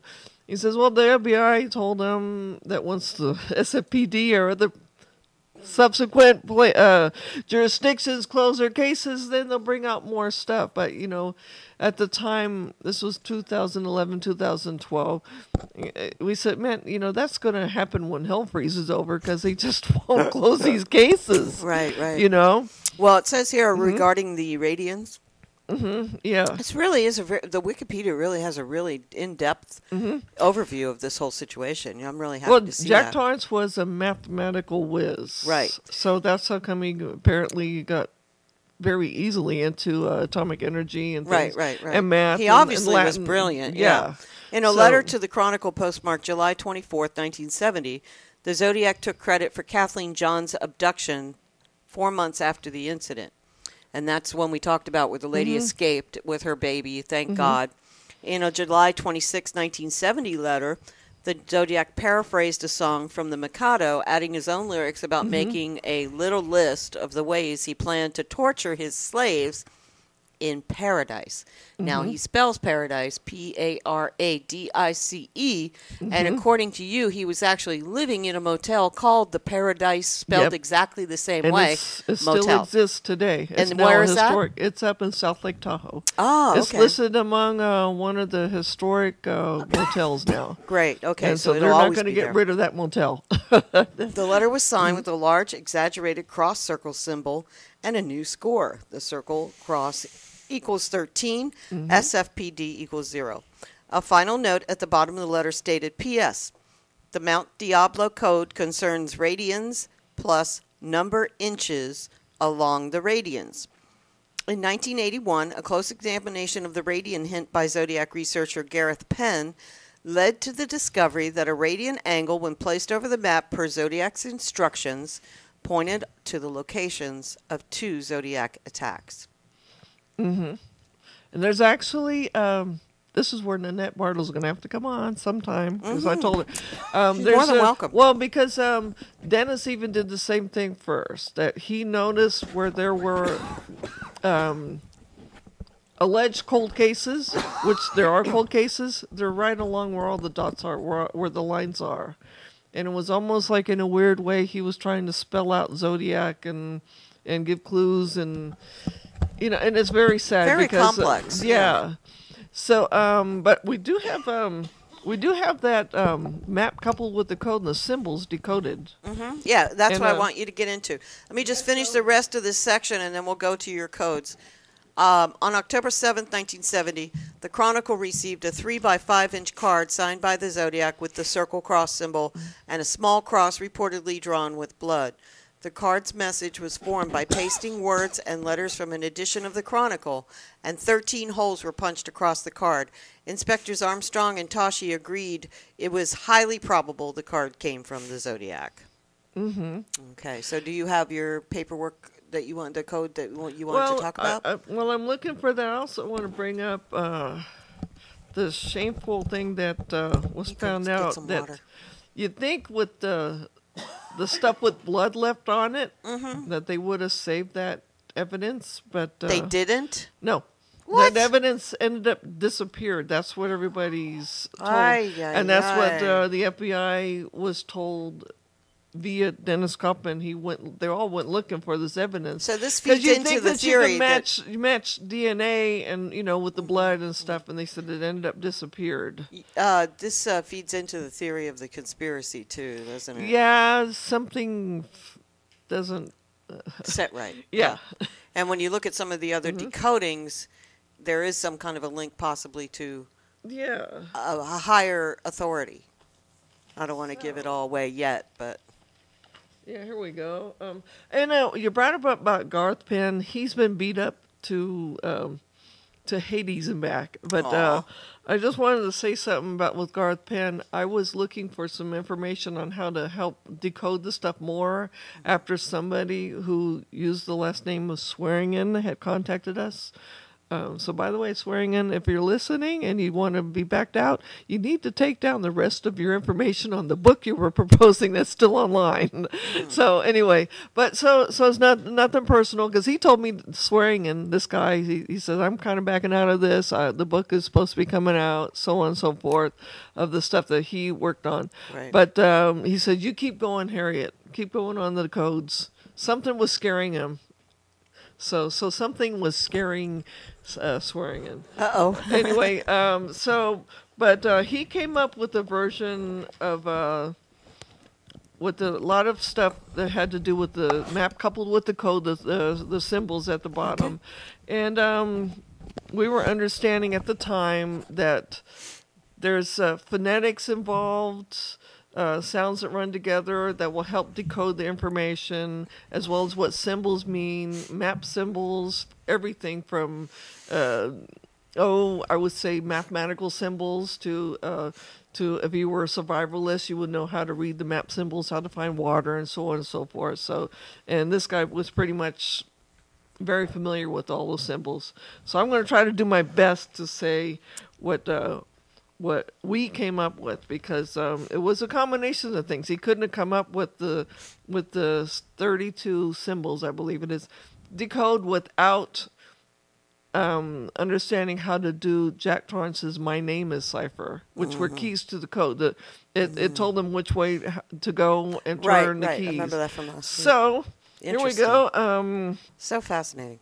I'm going to do what I came up with, and I talked with him, and I talked with Annette on this, because this is This is this is what date is this? Okay, yeah, this is I dated this myself. It's 12/21/13 that I did this part. Okay, so what I got for the symbols of the 32 is I, Jack, okay, I am Zodiac, Jax of Davis, California. That was the first preliminary Is that where Jack message. was from? Well, he's saying where he's at. Oh, okay. Apparently. Oh, that's where he's broadcasting he's saying, from. Okay. He's saying where he's at, and At he's that point. at this point. Okay. And then it's saying the second message, when you twist or move the symbols around like an anagram, it says expedite forward to John F. Kennedy, brother. Well, let me do this better. Okay, expedite forward to J.F. Oh, come on. Expedite forward to John F. A.G. I.O. MK Ultra CIA at Dow Incorporated. So let's try to do this again. Expedite forward to John F. Kennedy, brother, Attorney General, documents respectfully in order. Means years of documents respectfully in order. MK Ultra CIA at Dow Chemical Incorporated. Then the third message says, Jack W.T. of 7 CIA, help. I had gotten cross or mad on MK Ultra. Then the fourth message says, go 7 miles, 45 degrees, the North Vallejo Community Center Day Park, 120 degrees west, crossing the square 2. And then the fifth message says, help Jack Torrance of 7 CIA after midnight, go north I-80 to WX I-50, which is in Sacramento. And then if you continue on to there, which the next message leads to where it's mentioning about the Paradise Motel. May I interrupt you for a second? Sure. My wife has done the research. I just kind of let her go with the flow. But and I don't want to think I'm a conspiracist by any means, but why was he mentioning Kennedy and the CIA? Was there a connection there at all? He's apparently under working somehow with MK Ultra, and then Wasn't that the program where they gave people acid? And did yeah, all kinds of Project crazy Artichoke, things? and we're talking about Cloak and Dagger, CIA stuff, and some of that's so fun. Here's the guy who was definitely working. If I can bring up the picture, but I'm going to have to bring it next time, where he's definitely working for for General Electric and Atomic Energy and so on. So we're talking about the Cloak and Dagger era of, Cold War, and you got to be careful of your enemies. So apparently he's involved in this stuff, and he's... Do you have the, besides what you just read, is there any other evidence or documentation to kind of connect them to the CIA or the Kennedy? Just what the symbols are showing, so if I can just do what I can here. Let's just do this here, because this is how it was worked out on paper. It's kind of hard to read on camera. But Sorry, you want me to? Yeah, that's a little bit better. That's good. Yeah. Okay. It still won't be. People still won't be able to actually read it. But it's just how the symbols came to be, and you rearrange the symbols. And there's our executive producer. I'll hold it real still, and I'll be in my reading glasses. And we're looking for a volunteer cameraman. If anybody out there is interested in helping out with the show, we could use someone on the cameras. We're doing good with the TriCaster, but it'd be nice. Can you zoom it in We more? need to switch it over, too. I think you're on the wrong camera. Oh, which one? Sorry. There you go. Oh, Thank you, Joel. I see what you're doing. Okay, That's so cool. in the future, Beth, this is her camera. I know, but I figured we'd go back and forth. But if that's you're going to fine. go back and forth, we need a camera, No, too. we don't. I'd rather not, but we're set up to cross-shoot. That's why. It's confusing. I know. Okay, well, that's more legible anyway, so. Yeah, good job. Go ahead and continue. Thank you. So this is just pretty much the top part is what I did, and then the second part is actually a transdisposition, if I can call it that, of what Swearingen was working on. But I said no. And Dennis Kaufman, who's right now way in the background, he told me that the sideways T and an O that kind of looks like an astrological symbol was always was being used as a T and an O and an E that Jack used. So I said, you can't keep on switching the symbols to make them mean something else. No. As you're going down. So this is not. This is barely close to what Swearingham had, because he kept on switching things around, and it wasn't coming out fluid. But this way, it comes out 1, 2, 3, 4, 5. Okay, well, we have pull it back? Yeah, go ahead and pull it back. We're gonna see if we can grab that phone line. Make sure it's the second line, not the first. Thank you. Okay. Whoa, careful. We got one leg there that doesn't lock down, so you got to be a little careful.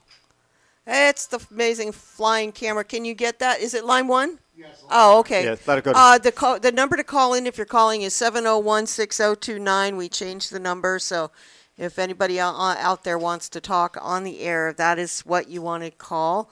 Push it back in towards you, Beth. It's not yet.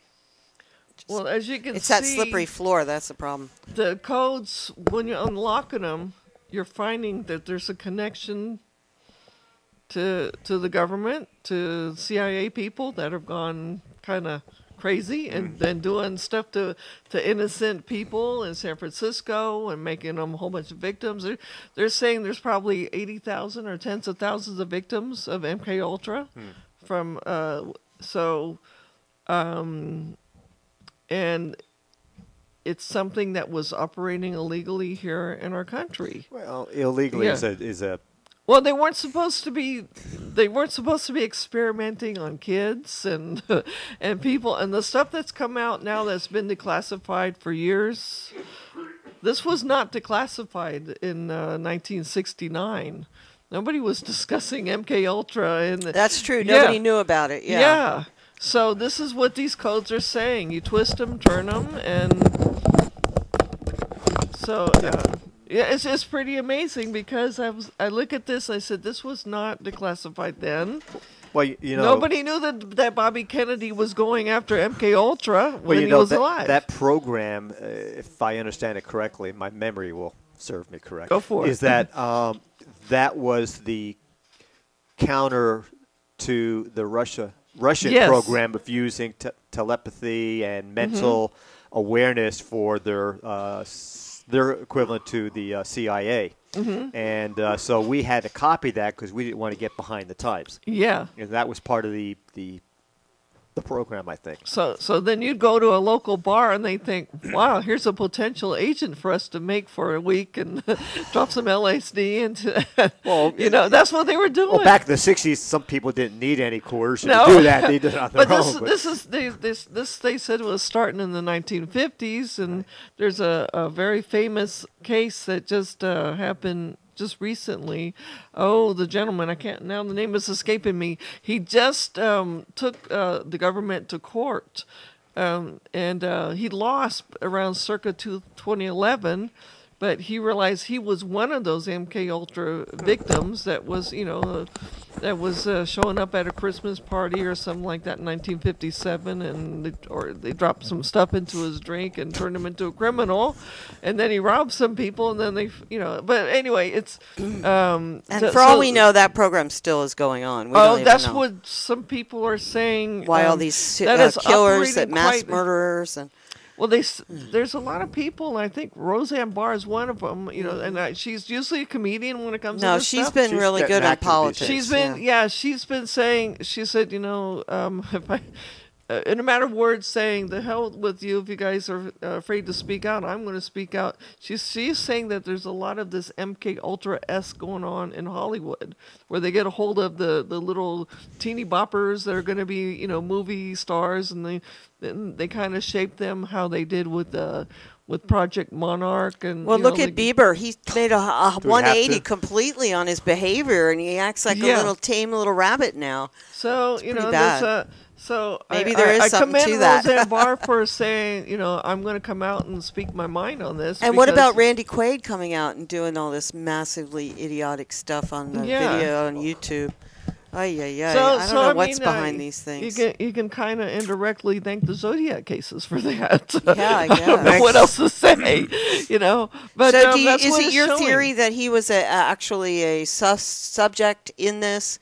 That's and what it's what drove him to murder is being having his brain messed with. We're understanding by cross connecting as it's just I'm in constant contact with Annette Bardo a lot lately because her documents are going the same directions as mine are, and we crisscross. So let's just get to the point: is that he obviously had the potential to kill people. He's probably was and is a serial killer off and on, but they realized. They and the government realized that they could use somebody like that to go out and, do certain things. So you think he was a killer before he was used as a tool by the government in this MK Ultra experiment? Yeah, and then they, figured, well, we can use this person and then at some point throw them away, and get rid of them. Typical but government. This is where the Zodiac cases surface. It's like in his own way, like he's telling the government, like, because he's in his 40s by now, and he's telling them in his own way when they were trying to start getting rid of MK Ultra and these kind of programs and silently get rid of these people. He's telling them in his own way, like, to hell you are. I know what you did summer 1957, summer 1958, 1959, and he's taunting those people. He's taunting people that were once senators and so on and so forth who now become people high up in the Capitol. That's what he was doing. And he's also asking for help, saying, okay, he's agreed that he's admitted in some of the letters that he murdered some people, that he's admitted to it. But he's also saying in his own way through code that, well, you guys capitalized on a killer like me, so and you're not going to get rid of me. and true enough, he there's never not really was. that much to laugh about, but there's certain things that I will see. Okay, my name is Cypher. Jack Torrance was born J.W. Torrance Jr. It was fill in the blanks. So he's saying my name is a cipher. Right. And, so you're supposed to fill in the blanks as J.W. Torrance Jr., and then he named himself Jack and so on and so forth. But he definitely had some pretty high-level connections. What do you really feel is the reason why they never took the Jack Torrance lead seriously? I think it's because, just like he's showing, and a lot of this old code stuff that was not declassified, some of it till like 2000 to late 2000s, that, you got, if you take him down, you take down former high-level government people and all you this think stuff. they were afraid that if they brought him down, because he would he's connected release this somehow, some way information, to their world, and so if you take him down, you end up taking them down. But I gotta say, one of the people you're going to end up taking down, which is now a lot of people are taking him down, is Lyndon Baines Johnson.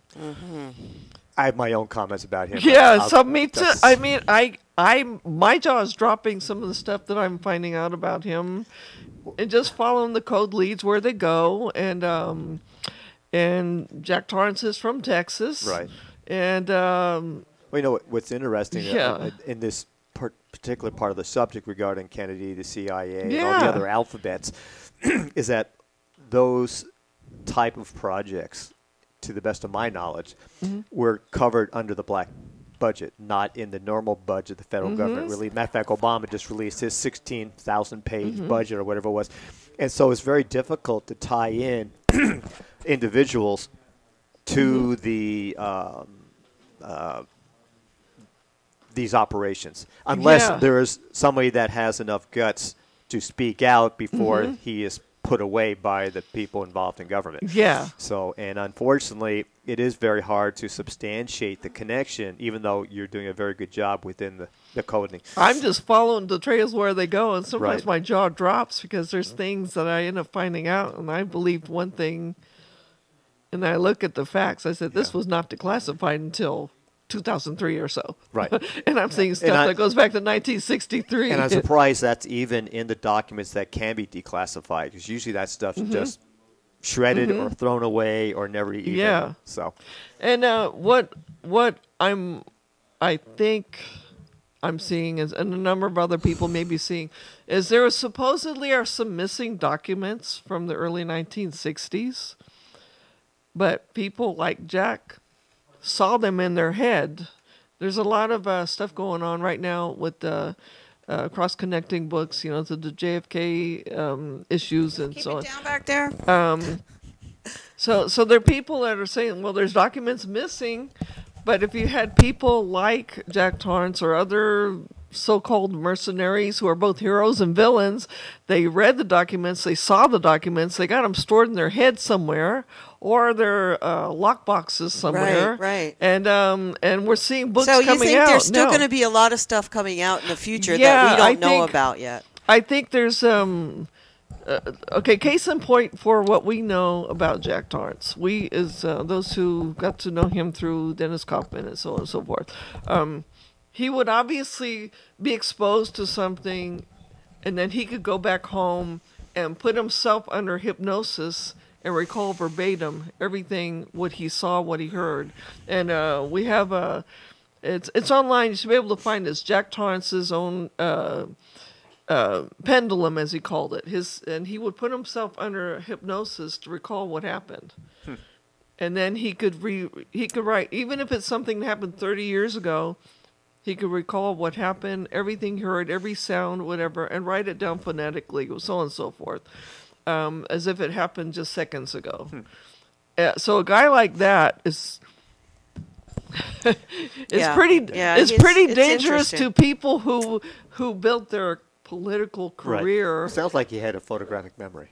Yes. Yes. Yeah. Okay, let's move on to the next letter. Mm-hmm.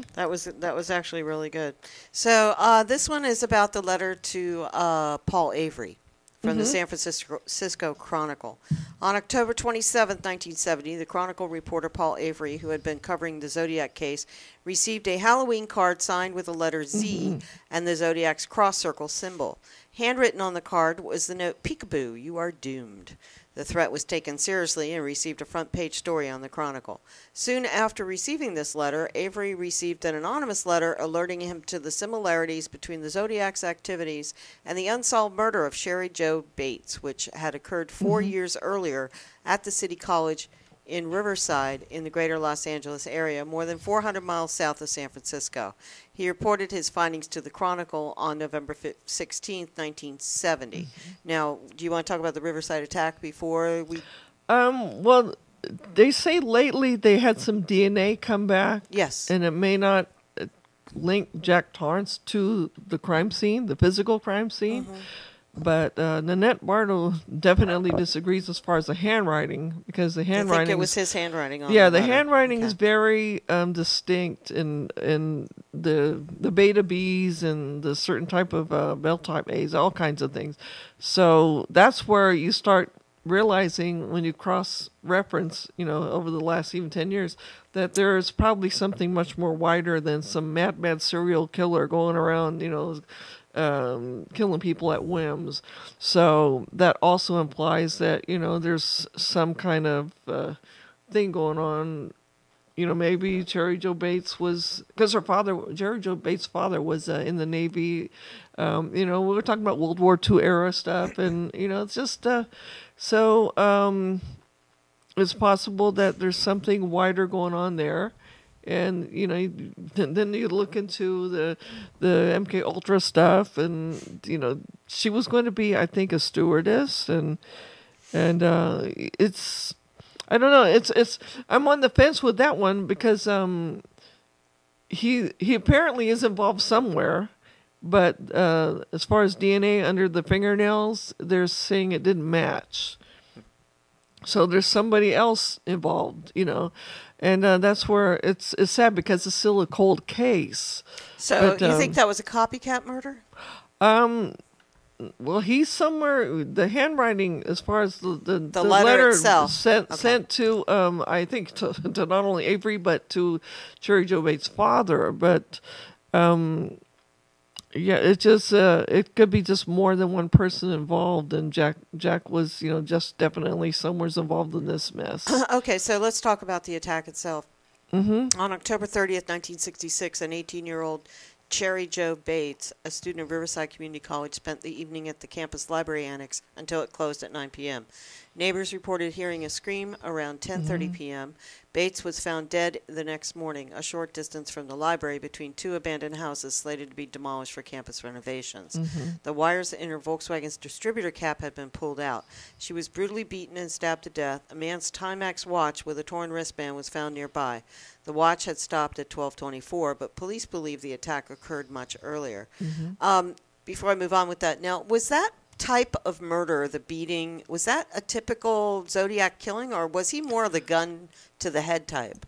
I mean, I know in the ones he did, like Barry S. and stuff, he used a gun. So is this a typical way for him? Did he do other murders this way? Are they attributing other murders to him in a beating style? I think they're attributing the murders because of what happened with her throat. Because even Jack Torrance on video says, well, I haven't slit anybody's throat lately, which is referring to... her throat was slit? Oh, they said her throat, it was slit, with all due respect to the Bates family. There are people who are still out there who get, sensitive to this stuff. Sure. It was to the point where she was almost beheaded, if I remember right. Poor thing. So this might be a poor statement to make, but excuse me, there are certain ways to slit someone's throat. I know that sounds morbid. Was this more of a military type style, or was this just somebody just... I would say that it was more of somebody associated with more like a mob, Italian mob style. If I'm understanding like now, I'm learning a little more. Type. Yeah, because for the mob to slice their throat, it means it's a message that it's a cryptic message they're sending, saying that this person talked too much. Right.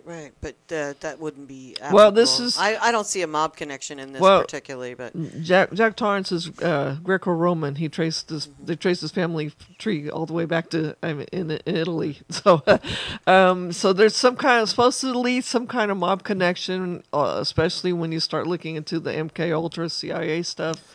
Especially, it goes back to the early 1960s. That's interesting because the mafia was tied into the Kennedy assassination. That's true. True. So it could be a connection. Yeah. Okay, so we're going to move on. A month later, on November 29th, 1966, nearly identical typewritten letters were mailed to the Riverside Police and the Riverside Press Enterprise titled The Confession. The author claimed responsibility for the Bates murder, providing details of the crime that were not released to the public. The author warned that Bates is not the first and she will not be the last. Now, this is before his Northern California rampage actually began, because this is back in 1966.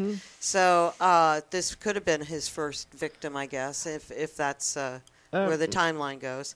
Let's see. So... In December 1966, a poem was discovered carved into the bottom side of a desktop in the River City College Library. It was titled Sick of Living / Unwilling to Die. The poem's language and handwriting resembled that of the Zodiac letters. It was signed with what were assumed to be the initials RH. During the 1970 investigation, Sherwood Morrill, California's top question documents examiner, expressed his opinion that the poem was written by the Zodiac. Well, that's where we're definitely going to have to bring in Annette Bardo in on that one, because we have a lot of speculations. Okay. Yeah, well, no, she's definitely agreeing that it has something to do with Jack because of the world of Jack Torrance that she's learned through all the documents she was able to get when working with Dennis, and then through other family members and other people and everything, and so she's agreeing that there's definitely a connection there, and RH means something. We think it means the RH factor, like blood type or something. I'm not sure about that part right now, just off the top of my head, but okay. Yeah. So after that.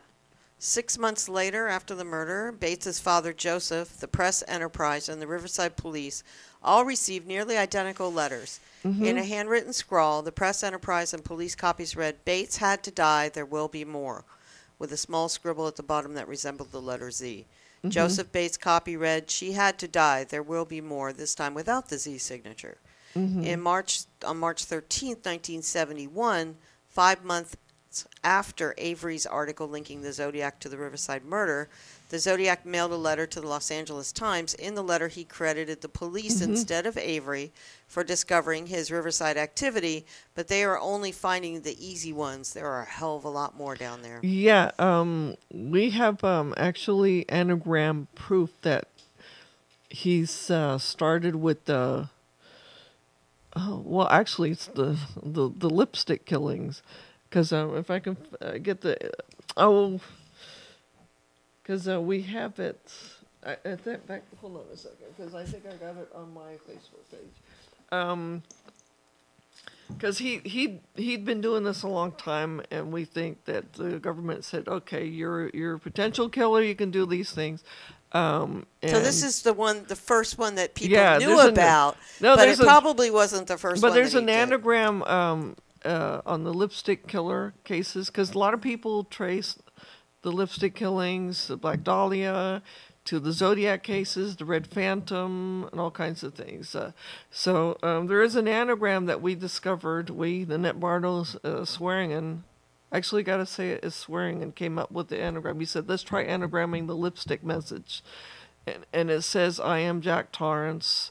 I see more of them, you will see more of me. And that he had slain JVB, the woman that was killed way back in 1947.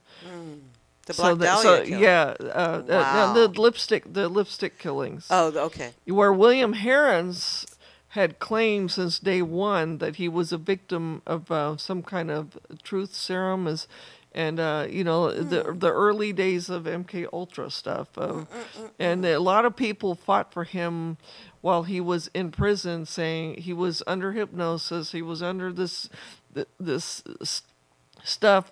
But the anagram does read, if you anagram it out, it anagrams out to, I am Jack Torrance, I slain JVB, I see more of them, you will see more of me. And wow. So he took, that's very similar to the letters he sent out, So if I could find that online, but we can, Okay, no worry about that. I've only got one more sentence on this section, and then we can stop it for today. The connection between Sherry Jo Bates, Riverside, and the Zodiac remains uncertain. Paul Avery and the Riverside Police Department maintained that the Bates homicide was not committed by the Zodiac, but did concede some of the Bates letters may have been his work to claim credit falsely. I wouldn't say claim credit falsely, but I would say that he was trying in his own way to say that even though he's looking like he's acting alone, he's got people pulling the puppet strings and have done that for years. And maybe he was a hired killer. Maybe he was slipped some stuff, and they were controlling him briefly, and then he would realize, oh my God, he was for many years the victimizer and became one of their victims while they were trying to get rid of him. And he's saying his own way, by the time the Zodiac stuff was coming out, he said, you're not getting rid of me. You get rid of me, I'm going to bring down a whole bunch of other people. And so he's definitely taunting a lot of people. He's taunting the SFPD. He's taunting LA Times. He's taunting people in Vallejo. Just off the top of my head, the Vallejo police chief at the time was actually an FBI agent that had been trained very much in the FBI and then became the police chief. So he's in his own way saying, I know a whole bunch of things about you people. You take me down, I'm taking you down with me.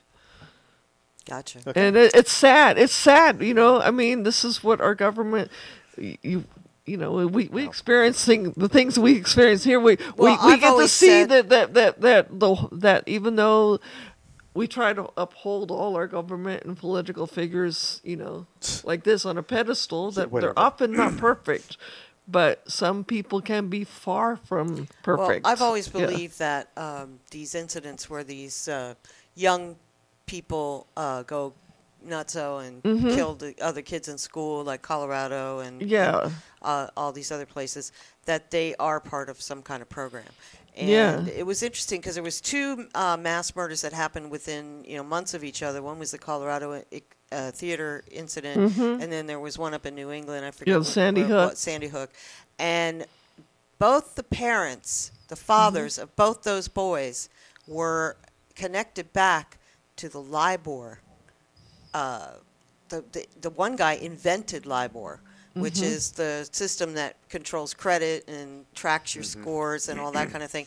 But he also had a background in, I believe it was Navy counterintelligence or something, See? and the other father had actually had the same background. So there's a lot to it. We're going to keep digging into it. We want to thank Harriet for being here, and we'll look forward to next week. Next Same week time, we're going to same start place. off with the Same channel. Yes, right. Like Batman. That's right. Next week we're going to start off with the Lake Tahoe disappearance. That's the disappearance of Donna Lass. Yeah. And we'll talk about that and get into the rest of the information Cool. you have to bring out. Oh, it's been great. I Yeah. mean, Thank you. for You're me, doing it's a great an eye job. opener as I go along. Yeah, exactly. Well, thank you Well, so thank much you for what again. you do. All right, we're going to move on with a little break, and we'll be back with Megan Berger. You're on Lake County Magazine with Terry and Pete, the tax guy. Thank you. Feel better? Oh, I feel so much better now. Little Marvin Gaye for you here. Mostly me.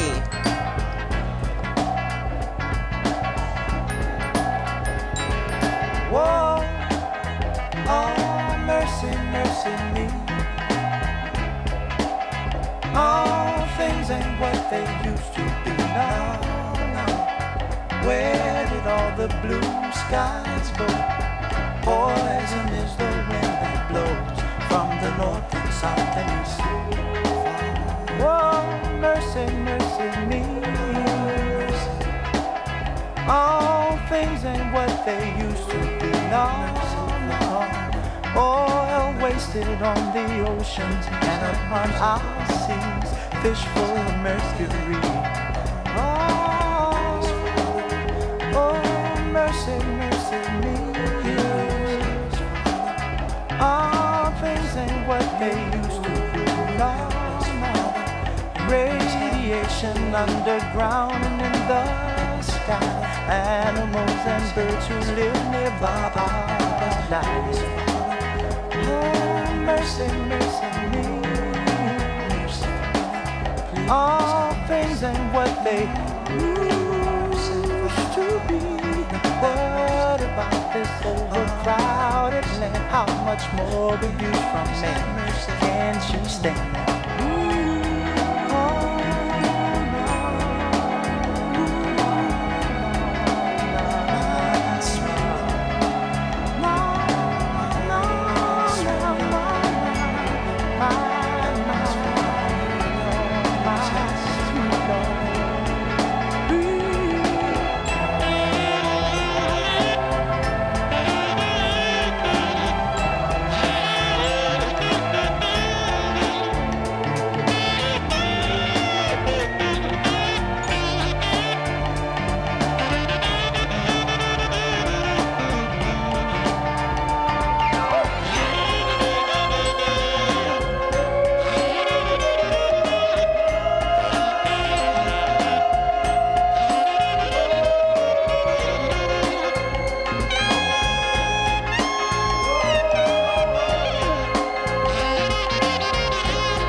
wrong to right. Please, Father, please, this world we live is faltered. Deliver us from all this evil and pain. God bless the heart that loves unto his brother, praising out your name. He said, be not afraid, those who believe I will save. And if you're thirsty, I will quench you with my love. And if you're hungry, I will feed you with my word. And all I ask of you is that you love as I do. And if you lose your way, I lead you to my love. From a sinful life I'll cleanse you in my love. For creation bears a weakness of my love. I know that you should know it's time for the world to the only love that can bring peace is. So won't you try Jah love. I know that without you there'd be no tomorrow. Who lifts broken hearts up from sorrow. So won't you try Jah love. I know that you should know it's time for the world to the only love that can bring peace is. So won't you try Jah love. I wonder when will the world wake up and start to people have to wrong pay no mind to. So won't you try Jah love.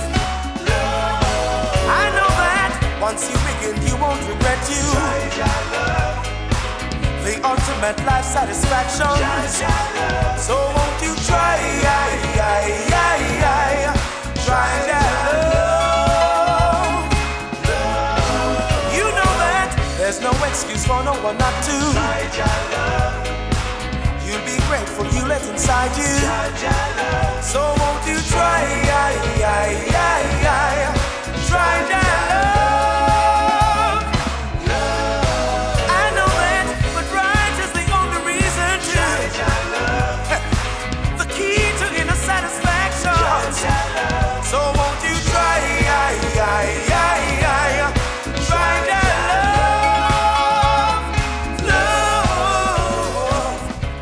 Try Jah Love. Yeah, that's what you got to do. The voice of the late, great Mr. Bunny Ruggs of Third World, recently performing at the Sierra Nevada World Music Festival and Reggae on the River last summer. So, yeah, they're one of my faves. My shirt just went from red to brown. Check the cables there, buddy. Push in all the cables on the left-hand side of the machine. You've got a loose connection. We lost some color there. It's all right. Yes. Yeah. Yes. Who else would I talk to? Well, me. Well, you're not running it. It's all right. This looks like checking everything because my blue looks fine. It's your red. It's just my red. Don't worry about it. Make sure all those connections are good on the left-hand side. Yeah. And it could be the camera when it was being readjusted. Right. It might have lost it. No anyway, worries. Before that, we also had Mercy, Mercy Me, the ecology from the late, great Marvin Gaye. So thank you for joining us. We're back on Lake County Magazine. And we are here with Megan Berger, here to give us the Spring Valley Report, LC Real Scanner News, and other goodies that she's come across. So, Spring Valley today is the 4th, I believe. Yes, it is. So, on the 9th, we are doing the, monthly breakfasts from 8 a.m. to 11 a.m. There's going to be omelets, hash brown, sausage, bacon. Adults are $7, kids are $3. Everybody always shows up for that. It's really a good time. I'm sorry, what was on the menu? Omelets, hash brown, sausage and bacon, biscuits, and country gravy and fruit. Some of us don't eat that type of food. I know, that's what I was thinking. The only meat offered is 2 that I don't eat. So. Well, it's not just that, but how about something with no meat? Biscuits and gravy. I mean, that's fattening.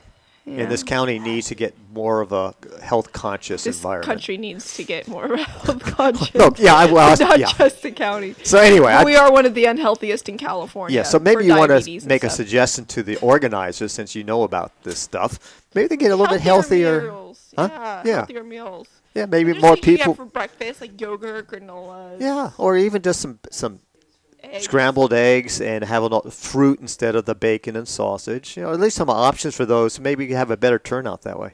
Pancakes or something. Yeah, pancakes. Ooh. Waffles. My- Waffles are better than pancakes. My wife, folks, I'm sorry, we're off track here, makes the best homemade pancakes on earth.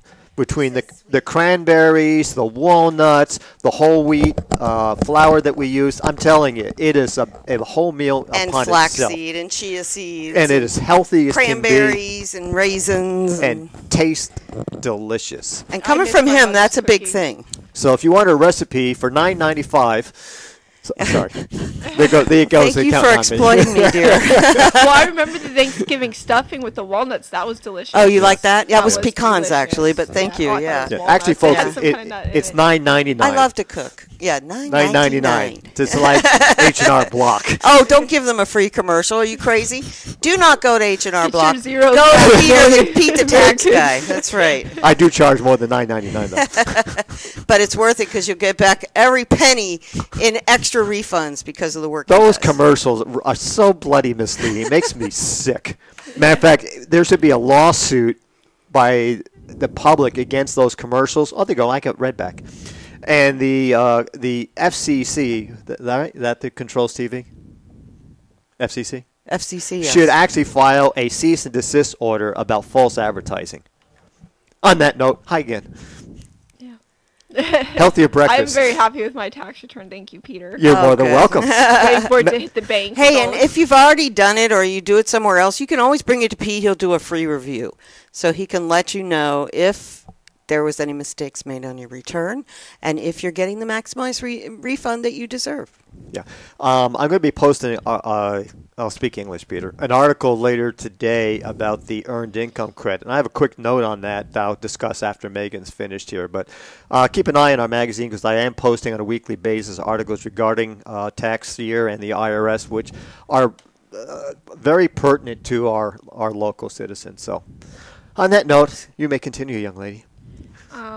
So that was all brought on by the breakfast. we have Sorry that. about that distraction, folks. And then the cell phone tower in Spring Valley has gone up, but it was a bit of a disappointment for me personally because it's up, it's running, but only people with Verizon cell phone service get cell phone service. But if you get net 10, I just said that. Yes, I that's Yes. what just said we're that. talking about. Yes. But not everybody, if you get some people have Smart cheap- Talk, Yeah. any of those cheap phones will work on the Verizon network. yeah, That's but what they you- use. But you So shouldn't that's have the to good be news. switching over if we don't. No, want I told to. you a long time ago to switch over to net Yeah, 10, there's girlfriend. people with the AT&T, T-Mobile. Well, they I should get just- rid of it anyway. It should It's have been a lousy general- service, you know. Yeah, but- AT&T and Sprint do not give the, or T-Mobile or any of those don't give the service that Verizon does. Unfortunately, that's a fact. But Verizon's also, if you were to get Verizon, people who have like iPhones and stuff like that, it's a little bit more expensive than what I pay. It is, but that's why you go to the other phone companies. You can still have an iPhone on If net they're riding 10. on Verizon's network. They are, yeah. It You might get the still work. same cover. I'm telling you, it does work because we have those phones and we go everywhere. We never have a problem with reception, Yeah, it was except just at kind our of house. disappointing 'cause I still don't have service. My uncle came out and he's all watching YouTube videos at my front gate and showing me a video of a police officer lip syncing to Taylor Swift, and I'm just like, that's not even fair. You know, I live out here. and Why I do used to- people use cell phones to watch videos? I don't. If you have a tablet, I can understand, but a stupid cell phone with These a screens are 3-inch big. screen, I don't care. It's still That's a good view. a phone should be a phone should be a phone. Okay. But they That's are the ma- replacing computers. I haven't gotten my computer fixed. It broke about 2.5 years ago, and I haven't fixed because I write all my articles and do everything on my phone. I have speech to text. I can just talk Does that work and it well? writes it for me. Oh yeah. You don't know You spelling got to errors train or- your phone to It do will. It will that, though, recognize right? how I use it in context. But you have to train your phone. First time I got it, I started talking, and it capitalizes the cities for me. And if I say street, then But is that what you use to submit your articles? No. Oh, okay. No, I have to have service. When I'm writing an article at home, I don't have service. If I'm in town or I have to send a text out real quick, I just talk to it, and it does it all for me. And I say Sean's name, and I can click on his name, and it'll have the different spellings, and I can Cool. just spell You know, it right. speaking of conversation to computers, what happened to your Dragon software? Never mind. I We'll have continue. to train my dragon. You have to. That's You really have to probably- train it. You say, have to like, train it. tab, And when have I had time to capitalize, and you can tell train it how to- anything? At night when you're on It's a Facebook. pain in the butt. Yeah, you want to hear me sit there at night, every night, going, "Hello, it's time to train my dragon." My name is Terry. And you have to say every single word to the machine so it understands Yeah, but this how you one's speak. so good. Like one time I was talking crazy. into my phone, and then Sean started talking, and it put both of our sentences in there. Of course. So it starts da-da-da-da-da, cheap gas. Like whatever he was talking about was at the end of my sentence, and I was like, stop talking while I'm trying to do this. Okay, so what else is going on in Spring Valley since we're digressing? Campground. The area between the campground gate and Wolf Creek was cleared of brush, resulting in 5 large piles of brush being burnt. Thank you to very Darren good. Batsold for helping on burn day, clearing up the dumpster area, removing tires, concrete chunks, and large pieces of metal from the campground area. Wow. What's his name again? I kind His of name is stepped on. Darren Batsold. Thank you, Darren. Thank you to Jamie, the lady on horseback, Mark Courier, Mike Berger, Mark Berger, Virgil Balsey, Ken Bean, and White Wolf Switzer for their hard work on cutting up our fallen trees. Nice. You said Mark Courier? Mark Courier. Mark Courier. He tried to run for He District did. 5 He lives right supervisor. behind me. Oh, he does? Mhm. Cool. Yeah. We are looking for anyone with a tractor, loader, box scraper, or full-size backhoe to volunteer for work to be done in the campground. Nice. If you can help, call Joe G. Welts at 998-1948. If you find a volunteer, send them over to our house. Yeah, right.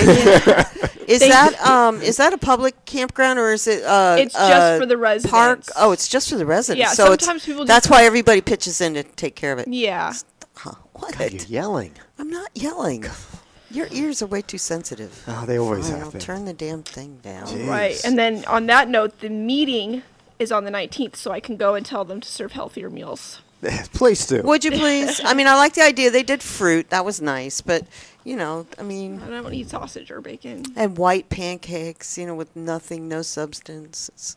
I can't eat They that. didn't even offer pancakes. They had biscuits and gravy. Oh, and they didn't hash even browns. offer. No. Oh my God. So hash browns are full of fat. Gravy's full of fat. Then there's eggs, scrambled eggs. Is that No. right? No. What? Just sausage and bacon and fruit. No way. Yeah. Okay, I am putting in a protest vote right now about that breakfast. That is totally a heart attack city. Waiting to happen. Oh my gosh. White biscuits, a white flour, that's sugar to diabetics. And then, of course, the sausage, or the gravy, the sausage, the bacon. Thank God they're offering a little fruit, but I know I'll be missing that breakfast. They Yeah, need to there's do nothing better. I would be really Hey. enticed by. Tell them if they need someone that can cook, I'll come out there and do once every quarter. I'll do a breakfast for them. As long as they buy the ingredients, I'll cook it. That sounds good. How many people attend? I don't know. I don't go to them because they serve Wait, food like wait. that. You report on them, but you don't I don't attend them. go. Okay. Hey, I hear the California Fire Council has a grant program for fire suppression and brush removal. We need them. We need to go check that out. Yeah. Yeah. Thank you, Kath. So, yeah, where are we at now? What's next? So we had quite a few things happen over this last week. We had Did we ever? missing 15-year-old girl. She was missing out of Lakeport, and she turned up in Redding with a It was Redding. 22-year-old. He was charged for child concealment, hiding her from her parents. So, you know, looks like she went willingly. He didn't kidnap her or anything like that. But it's still kind of sickening to me. I'm just like, you know, you're 22 years old. If you're going to run off with somebody, run off with another 22-year-old or, you know, not a 15-year-old. She had her parents and family worried sick, you know. So she was found relatively quickly, I think the next day, with this gentleman in Redding. Is there any word on whether this was her boyfriend, if she was being abused at home, or any of the circumstances? I don't know. I just know one family member came on and said, we found her. She's home safe. That's good. The guy, I know he's a Native American male. I don't know where he lives, if he lives over by Canocti or which, you know, but I do know that he's part of the Native American community. So And I don't heard know the what victim was happened. somehow related to the DA. I'm not sure. I didn't hear anything about that. Then, let's see. What else did we have? We did have Napa County Sheriff and Lake County Sheriff working together to make an arrest the other day. And it just happens that they're besties, too. Besties? Besties. The officer that came up from Napa used to work for LCSO when our current sheriff was a deputy there. And they were like this, besties. Mm-hmm. And then when the other sheriff came on, this deputy left the sheriff's department and went to work for Napa. So he was up assisting with a case. Right? Yeah, I saw when I was leaving Clear Lake to go home, I saw a Napa County Sheriff truck. It was a pickup truck, and I'm like, oh, what's Napa County Sheriff doing here? And then later on, I heard we got these guys pulled over, the girls, Barbarian Brotherhood, the guy is some kind of gang member out of L.A. I mean, had L.A. tattooed on the front of his neck. Oh, my gosh. And they found marijuana and meth, too. And meth. They were saying meth, but it was never on the arrest log, so it was probably personal use. And I didn't know there was legal personal use of meth. There is. If you have a little bit, there's Of personal meth? use, and it's not sales at that point. Oh, boy. Yeah, just like marijuana. You can have less than an ounce or over an ounce, and Right. they're like, okay, you're probably selling it. You know, what is nice, and I'm trying to be serious, no matter what the relationship is between the Napa sheriff and our sheriff, at least they're working and cooperating together. Yeah, yeah. they That's the caught good this news. guy around the Lakeport area is what it sounded like over the scanner, and I couldn't figure it out at first because Lakeport police are always addressed over the scanner as to Paul and then their badge number. Right. Clearly police is Paul and then their badge number. Sheriff is 4 and then their badge number, and I never get CHP. So I hear him saying two boy this, two boy that, and I'm thinking that must be CHP because I never get them, but maybe just by happen chance I did, and I thought it was a CHP arrest, and that's what we reported at first. And then I heard him saying, "Oh, Napa County, you can leave the scene, you can go home, we're clear here." And I'm just like, "Oh." And wasn't there like a And then the warrant next out for day- them or something by Napa? I'm not sure. It wasn't in the logs. It just said that they got it for possession of sales of marijuana. And then the next day, I see the Napa County Sheriff's name in the logs. So it was a Napa okay. Sheriff cooperative thing. So maybe he had crossed the lines at one point. I'm not sure. Interesting. So that's what happened there. And then we had a couple people burglarizing elderly people this week. We had two young men who were caught. Right. We talked about that And then we earlier. had a second guy, and I don't know, I mean, it hasn't really made a press release or anything, but he got the same charges like about half a week later, and he's only 21 Yeah, I years think old. we had a news release from CPD or Lakeport PD or somebody. And then that we talked about had that. a fire that burnt down a house on 2nd and Bush in Clear Lake. Oh, boy. About 9:38 in the morning. I woke up to that one. What day was that? That was Monday morning. I didn't hear About about it. 9:30. I woke up and they were just arriving on scene for that one. And then we also had a fire yesterday at 8th and Bush in the park, but it was extinguished almost before it even really got started. They Interesting, were they there, both it was happened in out, it was Bush. quick. So nothing, no damage that I know really happened. And then we had a woman, a probation officer, actually, was on Armstrong Street in Lakeport next to the probation office, and she found a printing machine and counterfeit money in the Oh, bushes. that was Really? the woman that found that? It was a I probation saw the officer. story, yeah. Yeah. It's weird that Wow. it was found in the bushes next to probation department. I don't know. Well, you know, the But budgets she are real found the tight. machine and she, and she found the money. Yeah, maybe that was his plan to get some extra money for the sheriff's department. Well, the probation department is really running on a very thin budget, so you know sometimes they have to supplement. Yeah. That's funny. Wow. Just kidding, folks, if you're listening. I wonder what kind of. Do you know? You wouldn't know what kind of printer it was or anything, huh? She just said she found a printer and some counterfeit money. Oh, isn't that Who crazy? knows? Well, no, Yeah. I won't address that subject because people I've only misinterpret seen counterfeit money. One time somebody bought, I was selling some purses it. Yeah. in Sacramento, and a guy says, "Oh, I want a purse," and he gives me $40. And I was like, okay. And then I noticed, I'm like, one's shorter than the other one. Oh my gosh, are you serious? And I look up and I'm like, oh, these are fake. And then he texts me, he's like, oh, I want the second purse now. And he's like, oh, I'll get that second one too for my girlfriend. And I'm like, okay, because he thinks that I fell for this, right? Ah, no. And so I'm sitting there with my friend, and I'm like, what, should I confront the guy? Should I? So I did. I said, you gave me fake money, and then he gave me back the purse because a couple of the neighbors were hanging out He next gave door. you and back the purse, so he knew it was they fake. yeah, my friends surrounded him, and they're like, you gave her fake, they kind of did their tough, up in his face, give her stuff back, and he gave me the purse, and then I kept the 2 monies. I never spent them. I kind of gave them away to friends. I was like, here. Actually, you should have contacted law the enforcement. police, and, yeah. 'cause I don't know. It was a long time ago. It was like 6 years ago. When you're real young and you didn't have the world. I was like, oh, this is a cool little novelty fake $20 bill. Yeah. But that was highly illegal. Yeah. But you're supposed to turn them into the Secret Service. Oh, I didn't know that. Yes. Yeah. See, I didn't know that It's back a federal then. I was thing, like, yeah. oh, they're cool, and I think I had it for a couple years, and then I don't know what happened to it. I think I lost it. And Did you? moved You should have somewhere. framed them, and put them on your wall. Yeah. I don't know. But yeah, that's that time. And then one time a guy came into McDonald's and he was trying to sell my coworker fake $100 bills. And Oh, he's like, nice. look at these look real. And I'm like, don't do that, dude. Don't do it. And this is after I learned a little bit about life. And then later on, he got arrested because he carjacked that Escalade in the Oaks. And Oh, my that gosh. one, remember last year when he took the car, Yep. came over, it was that same kid. And I Oh was my like, gosh. well, he was going nowhere in life. Yeah. No. Well, he might have been the same one that left that thing up in the bushes. Who knows? What thing in the bushes? Oh, The well, no, printer. he's The printer. sitting well in jail right now. He shot at okay. a couple officers. Oh, good. That's Wow. hey, had an influence. It was for last us. year. He stole an old guy's Escalade, took it over Sulphur Bank. It was Tyler Gallen, I think was his name. Interesting. Oh, what a shame. Yeah. So. And then the last thing on the list is we did have a woman who attempted to swallow a bottle of pills yesterday in the Oaks. Oh, I heard But of that. I think they got to her in time because I was going into the excellent. Oaks right at that same time, and they were all leaving without their sirens or anything Right. like that, and the sheriff wasn't there either. So I think that they got to her. And then a guy got caught pulling his girlfriend out of his truck. I was getting my hair done actually at this street right when it happened. You're always right in the right I place know. I at see the the right sheriff time. slide around the corner and go up the hill. I'm like, oh my God, what's happening? Guy was trying to drag his girlfriend out of the truck. They got there, they arrested him, but then she didn't want to press charges, so they let him go.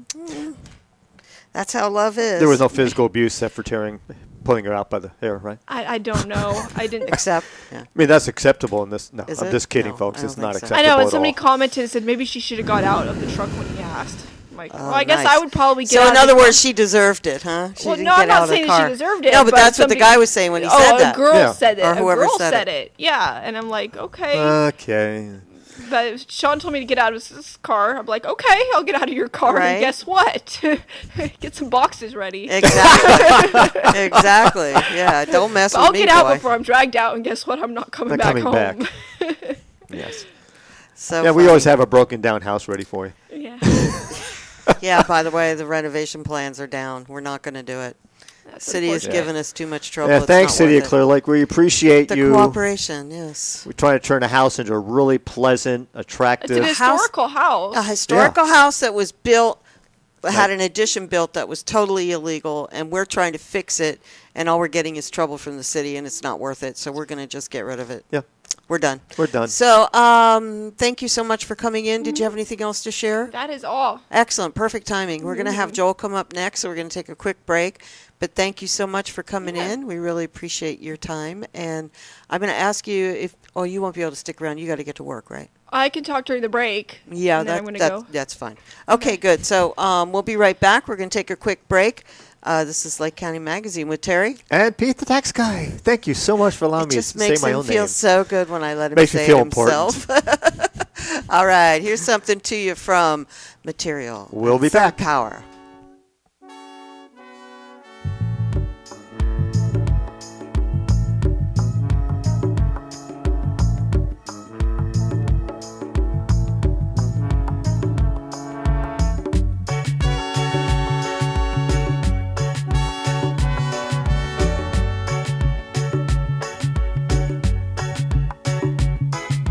Selfish desires are burning like fires among those who hoard the gold, as they continue to keep the people asleep and the truth from being told.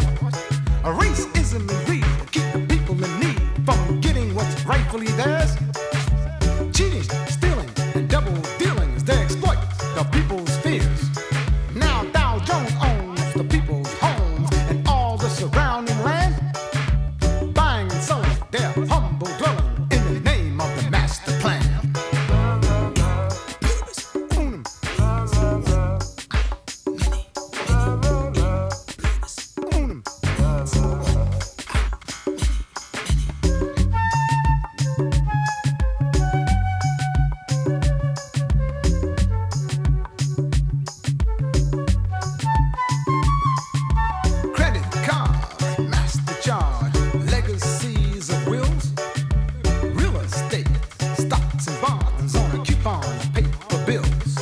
And now the U.S. mints on a paper prints millions every day and use the eagle for their symbol, cause it's a bird of prey. Now the laws of peace and the owls of war are clutched very tightly in the eagle's claw, filled with greed and lust, and are on the back of the dollar bill is the words "In God We Trust." E pluribus unum means one out of many,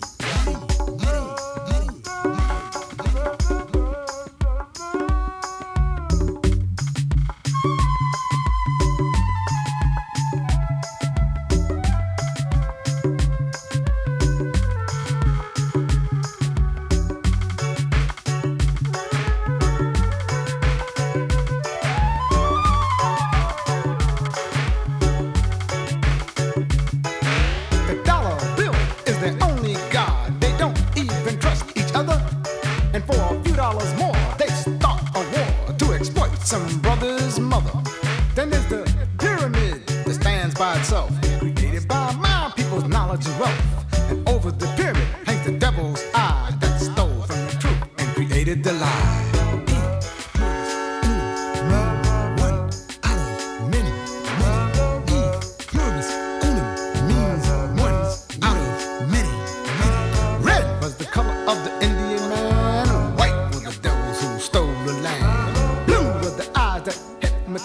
With the tricks and traps they sprung, and even to this very same day they speak with forked tongue.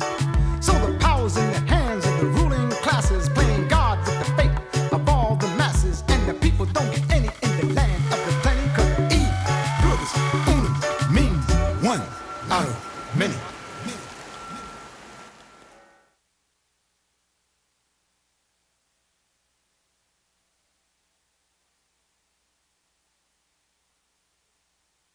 Okay. We are back. And there we go. Sorry about that. Our executive producer had to leave early, so we're doing some makeshift work here. We have our other guest coming in right now, Joel Moore. He's been a resident of this area for over 20 years now. Say good morning. Good morning. There you go. Which? Okay. There you go. You want to try that again? Good morning. There you go. Now we can hear you. So Joel's here today, and this is more of my wife's expertise than mine, and she's coming here very quickly. But we're going to talk about, and I know we've talked about this many, many times in the past, folks, but we're going to talk about the impact medically on the use of cannabis in the various ways. And Joel has firsthand knowledge of the impact it can have on different types of illnesses, especially cancer. And so my wife is going to address some of these questions to you. But in the meantime, could you just kind of go through your story, if you don't mind? Sure.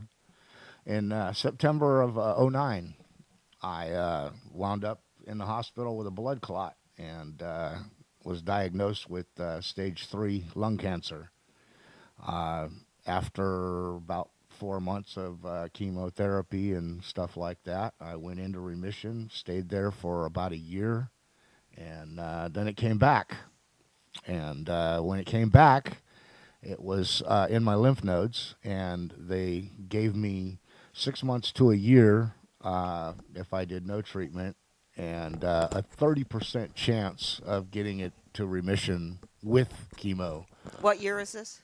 This would have been in early 11. About 2011. Yeah, about April 11. I remember that, but I just want everybody else to know. Is when it came back. And the second time it came back, they told me I had a 30% chance of beating it back with chemo, and that wasn't a good enough odds for me. So I actually tried using the Rick Simpson oil, and I found that actually helped a lot. I was still not quite ready to give up the chemo and everything too. So I kind of did both. Well, Rick Simpson And, oil, for those that don't know, we want to kind of give them a little definition. Yeah. That it is also known as full extract cannabis oil, Right. also known as RSO.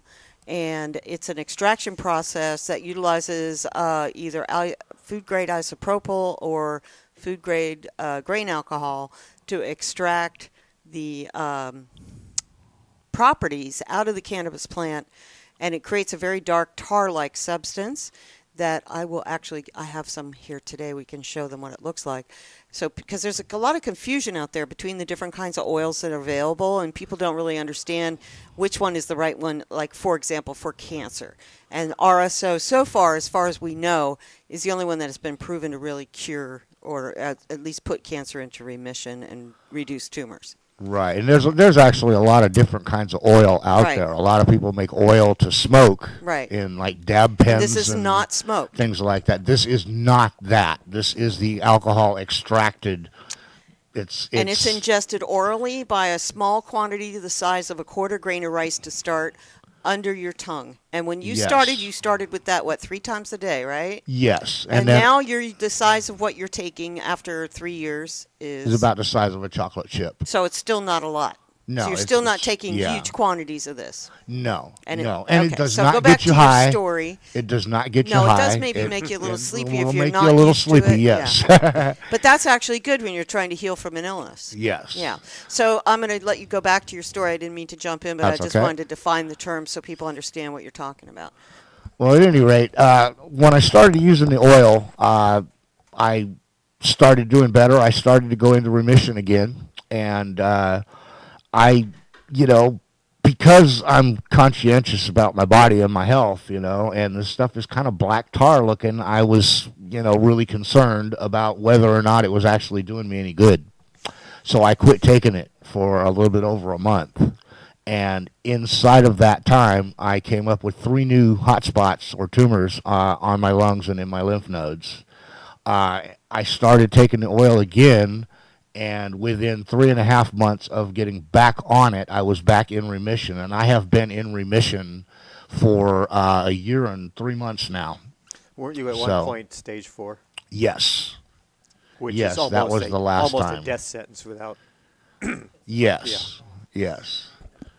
But now I am completely cancer-free for a year and 3 months. That's awesome. So. Now, again, I've never had the opportunity, thank goodness, to experience or witness chemotherapy. What type of impact does that have on you, going through that process? It makes you weak, tired, sick. I woke up nauseous all the time. They would give me medicines for that. I found nothing more effective than the oil. Okay. Folks, my wife is holding up the... I'm going to just punch a little bit out. Okay. So people can see how it actually looks. Okay. So that's a lot there. Who wants to take some of this for cancer prevention? I will. Okay. So anyway, okay. So anyway, You can see that it's very thick and goopy, very tar-like. It's actually a dark green color that almost looks black. And you take a very tiny amount. I'm going to put a little bit on my finger so you can see the size. This is probably twice as much as what a person should take on the tip of my finger. And then that goes underneath your tongue and is quickly absorbed by the body. okay. That's your RSO lesson. Cool. So you said you were taking both, doing the chemo and the oil at the same time. Yes. While doing that, did the oil help give you a little bit more strength to help have less impact from the chemo? Oh, yes. Oh, yeah, quite a bit. I was less sick. I still got sick quite a bit, but I was less sick, and I was able to sleep. That was something that I had a really hard time with the chemo, was actually sleeping. And with the oil, I sleep no problem. I have no problem sleeping at all. So, okay, were your doctors aware of this? Yes, actually. My oncologist actually recommended to me to go ahead and take the oil and boost my odds, and because they could only give me 30% chance. Right. Like I said, that wasn't enough for me. The oil, boasts about a 98% chance. So I figured if I did both, I couldn't lose, and it seemed to work. So did the doctor say, well, you have, I hate to say it this way, had nothing to lose to go ahead and try it, or was he or she familiar with the potential impact medically for you? No, they weren't really familiar with the potential impact. One of my oncologists is now, actually. Because he's asked me a lot of questions about it and done a little bit of research about it himself, mostly because he can't believe I'm still alive. So he comes in and he just asks me about it. He spends my whole appointment asking me about this oil and how it works. So they're starting to get a little bit more educated. I would love to about meet it, with yes. them, because I met with our new doctor over at the clinic yesterday, and he also wants to know more about it. These doctors are getting more and more interested in knowing what's going on.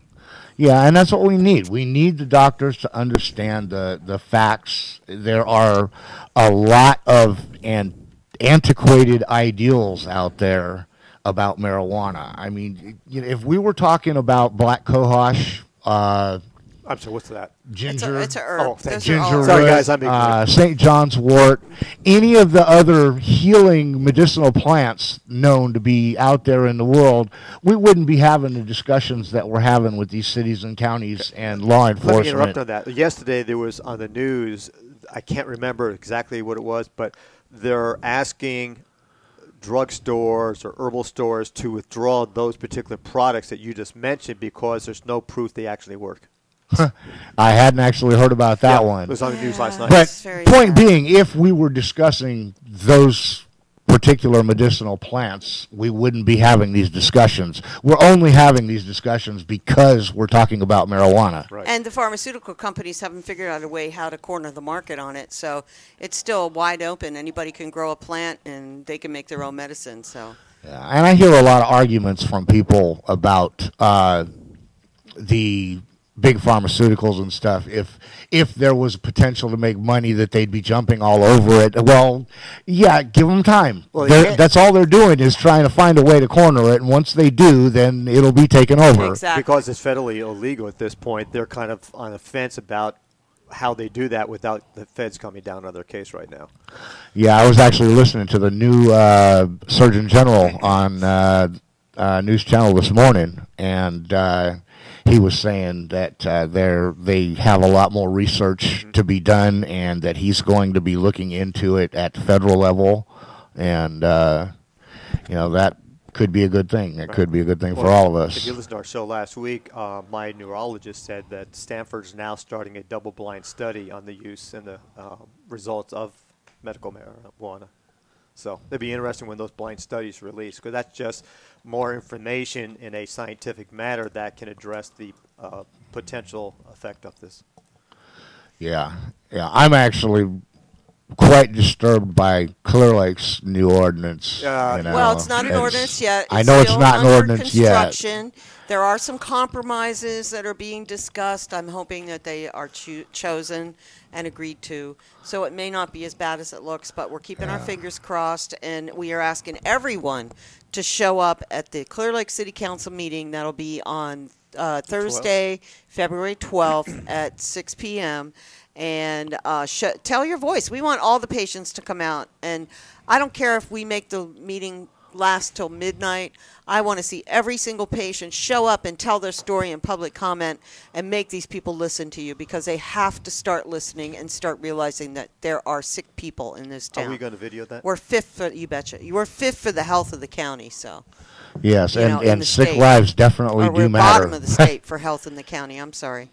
We're in the bottom of the state, and sick lives matter. Exactly. Yes, we do. What's interesting is that I think it was last week's supervisor meeting.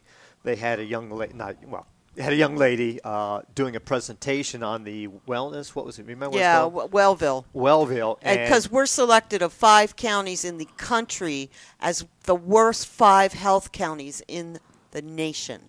That's how bad we That's are. why we got the grant. And we have this Yeah. miracle plant that can do so much for pain management, for diabetes if it's juiced and taken fresh, for cancer management, for all these illnesses that our pharmaceutical companies can't do without side effects and bad things.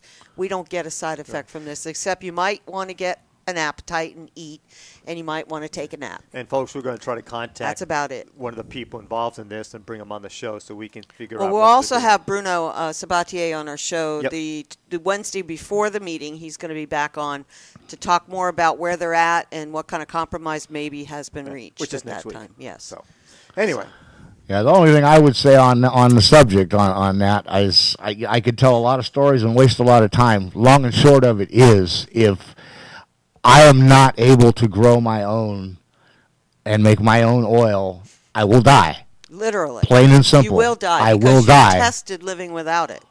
Yes, Yeah. I have tried not taking it, and cancer comes back. So I'm not willing to take that risk again. So it's leaving me with two choices. If they pass an outright ban, I will. I'll have two choices. I can live and be a criminal, or I can die. I'm going to choose life. I'm sorry. I would hope so. So, if you had to buy this product, let's assume that you want to stay legit, but you still want to live. If you bought this product, what would it cost you? Oh, it's highly priced, right?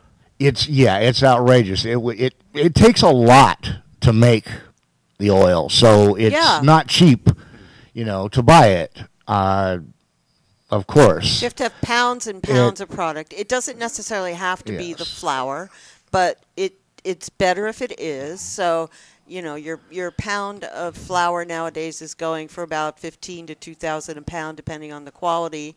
So, if you have to go out and buy this oil, there's no way. I and most people like me that are patients are on a fixed income. but out of a pound, you'll And- probably get 6 tubes, which is an average dose, right? You get Oh pretty good portion, don't you? no! Out of a pound, I'm lucky to get a 25-day supply. Oh, okay, that's interesting.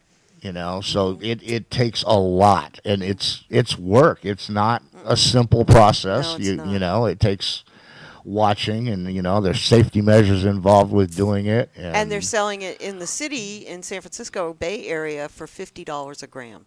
wow. Yeah. And there's no way I could afford that. No, I live nobody on can what, less than $1,200 a month. Come Right. on. And that's why I brought this subject up, not to get into your personal financial affairs, is that you need to grow your own.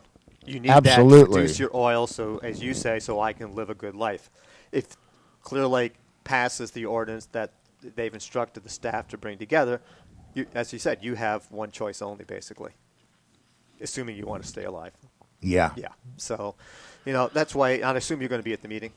Oh yes. Absolutely. I will So, definitely be there. And I'm just hoping that the city council members have enough heart and enough common sense to agree that there has to be some form of compromise versus zero grow indoors. Or Yeah, outdoors. no, we can't have it and- indoor because indoor does not create the medicine. I understand that. The indoor product, they have scientifically proven, does not increase the amount of CBDs in the plant, which is crucial. You have to have a mixture of THC and CBD when you're attacking cancer cells.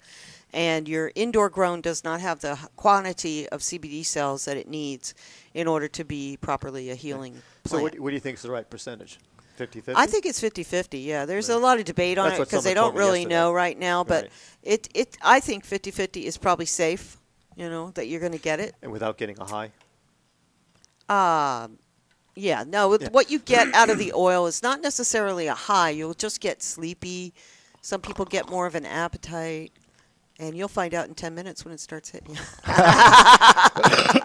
We all just took a little bit just to get rid of what I squeezed I out of there. volunteered to take it, folks, because I want to He see... doesn't smoke, so he has no resistance to the Right. product. But He has no... I want to see how it impacts the seizures I get, either minimize them or less frequent. Yeah. 'Cause- And we're not talking about a need to sit around and get stoned all day. No. Absolutely. This is not about getting high. This is not about recreational drug use. This is about medicine, and it's very vital medicine to some of us. And it's life-saving medicine. Exactly, and it's denying you that life-saving. is denying you your life. Yeah, and you might as well take a gun and shoot me in the head. Are we going to sue them for murder if you pass and this passes? I'll be there.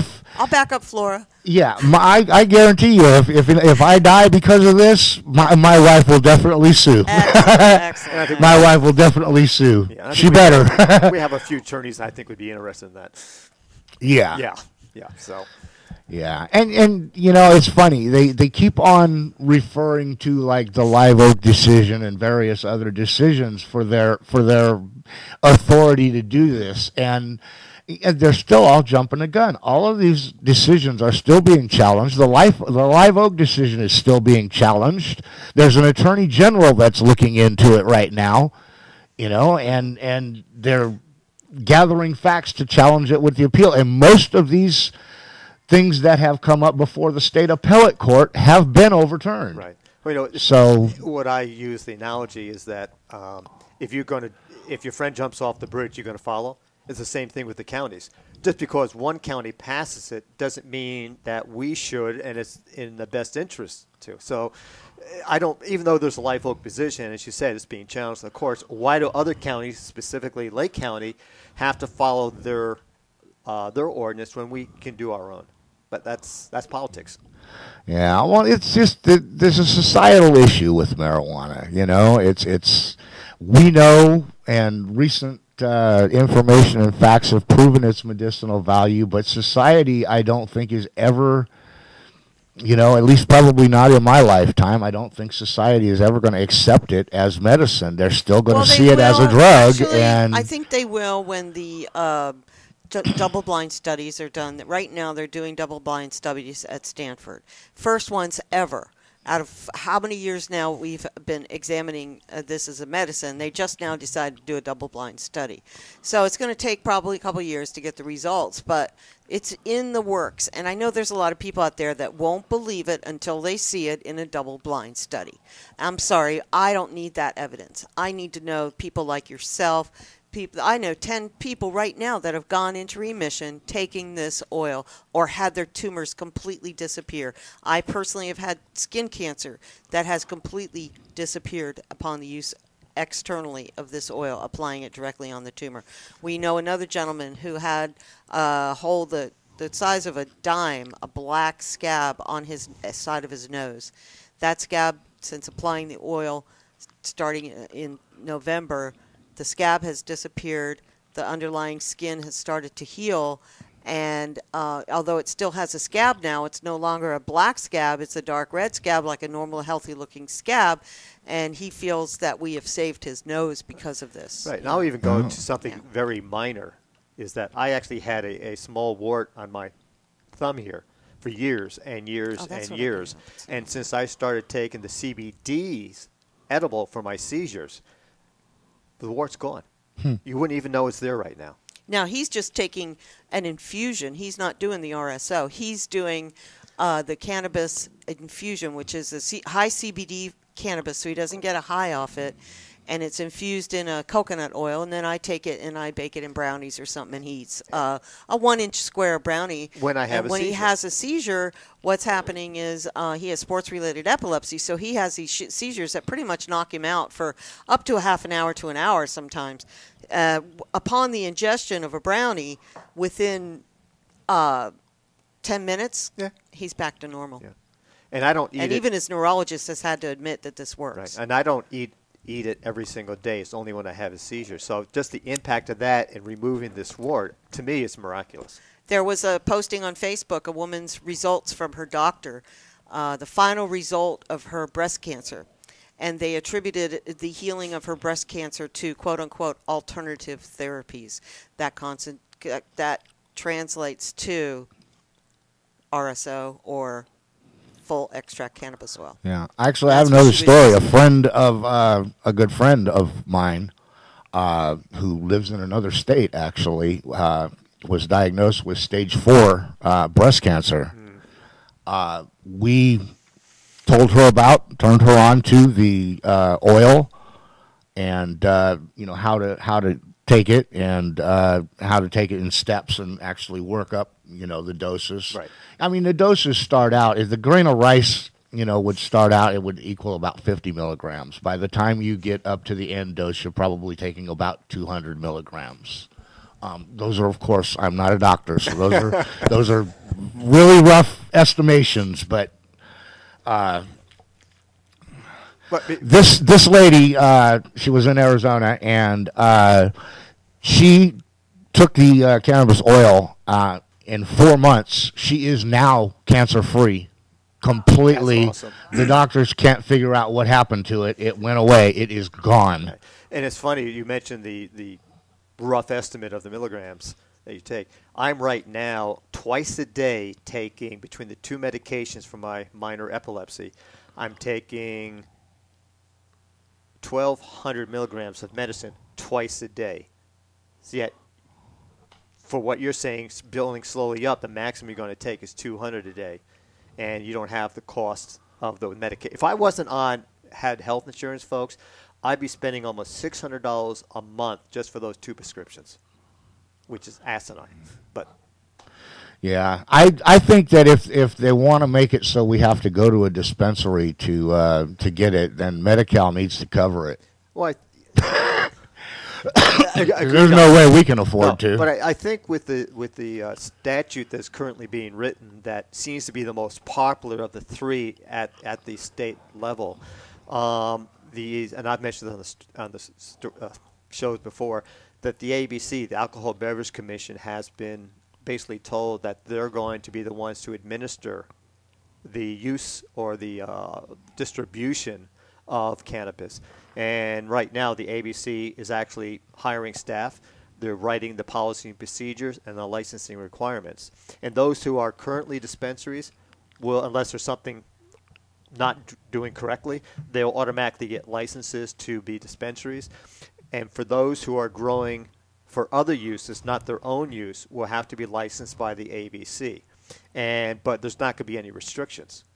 So if the state is monitoring this through their own government bureaucracy, then I can't help think that at least Medi-Cal will have to approve it.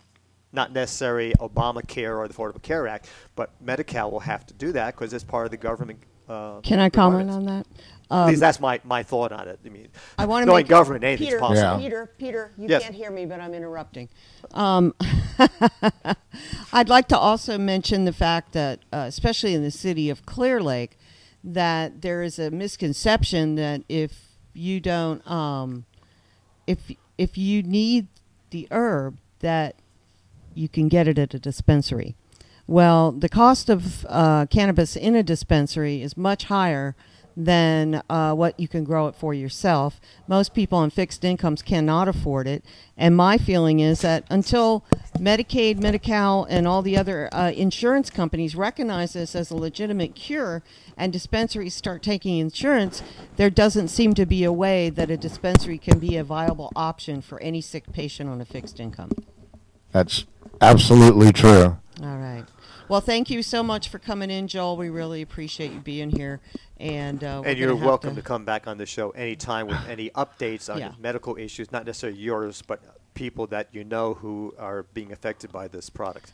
Well, thanks for having me. I'm really glad to be able to tell my story, actually, finally, and let people know what it's done for me and continues to do for me. Right. And yeah, see you at the meeting. Your life. I mean, that's the only thing I can say.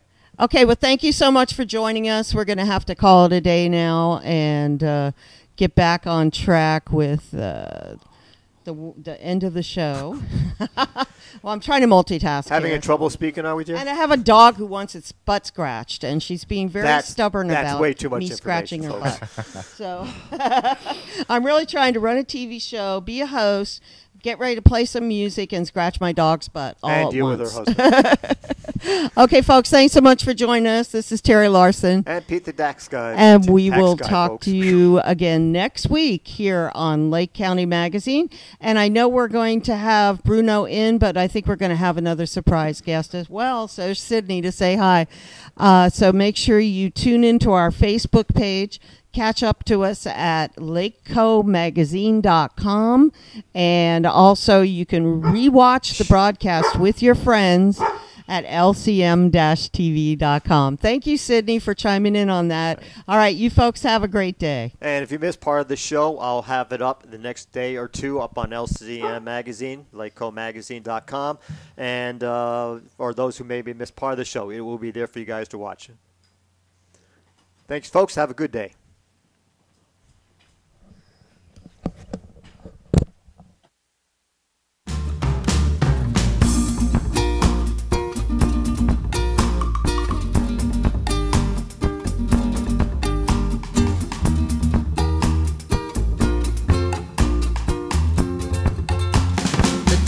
Come to party, yeah, to celebrate the starting of the wind blowing the sails tied with our heartstrings, yeah, sails of purest light.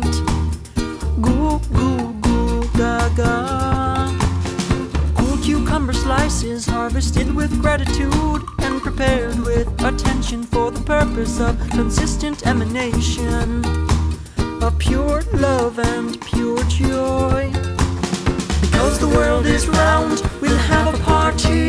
Cuckoos calling, cuckoo, cuckoo, cuckoo, healing all the oceans, healing our bodies. Cuckoos calling, cuckoo, cuckoo, cuckoo. We'll be like butterflies within a flower, where work becomes play for the beauty of all we give ourselves. Trust and thanks and joy. The moment of miracles has come this time in history, when hope is kindled with extra care into a roaring flame, until we all know we have light powers, savoring the sounds each moment we breathe. Today won't ever come again. We'll always find the beautiful in everyone we see. I think we can, I know we can. And we'll be like butterflies within a flower, where work becomes play for the beauty of all we give ourselves in trust and thanks and joy.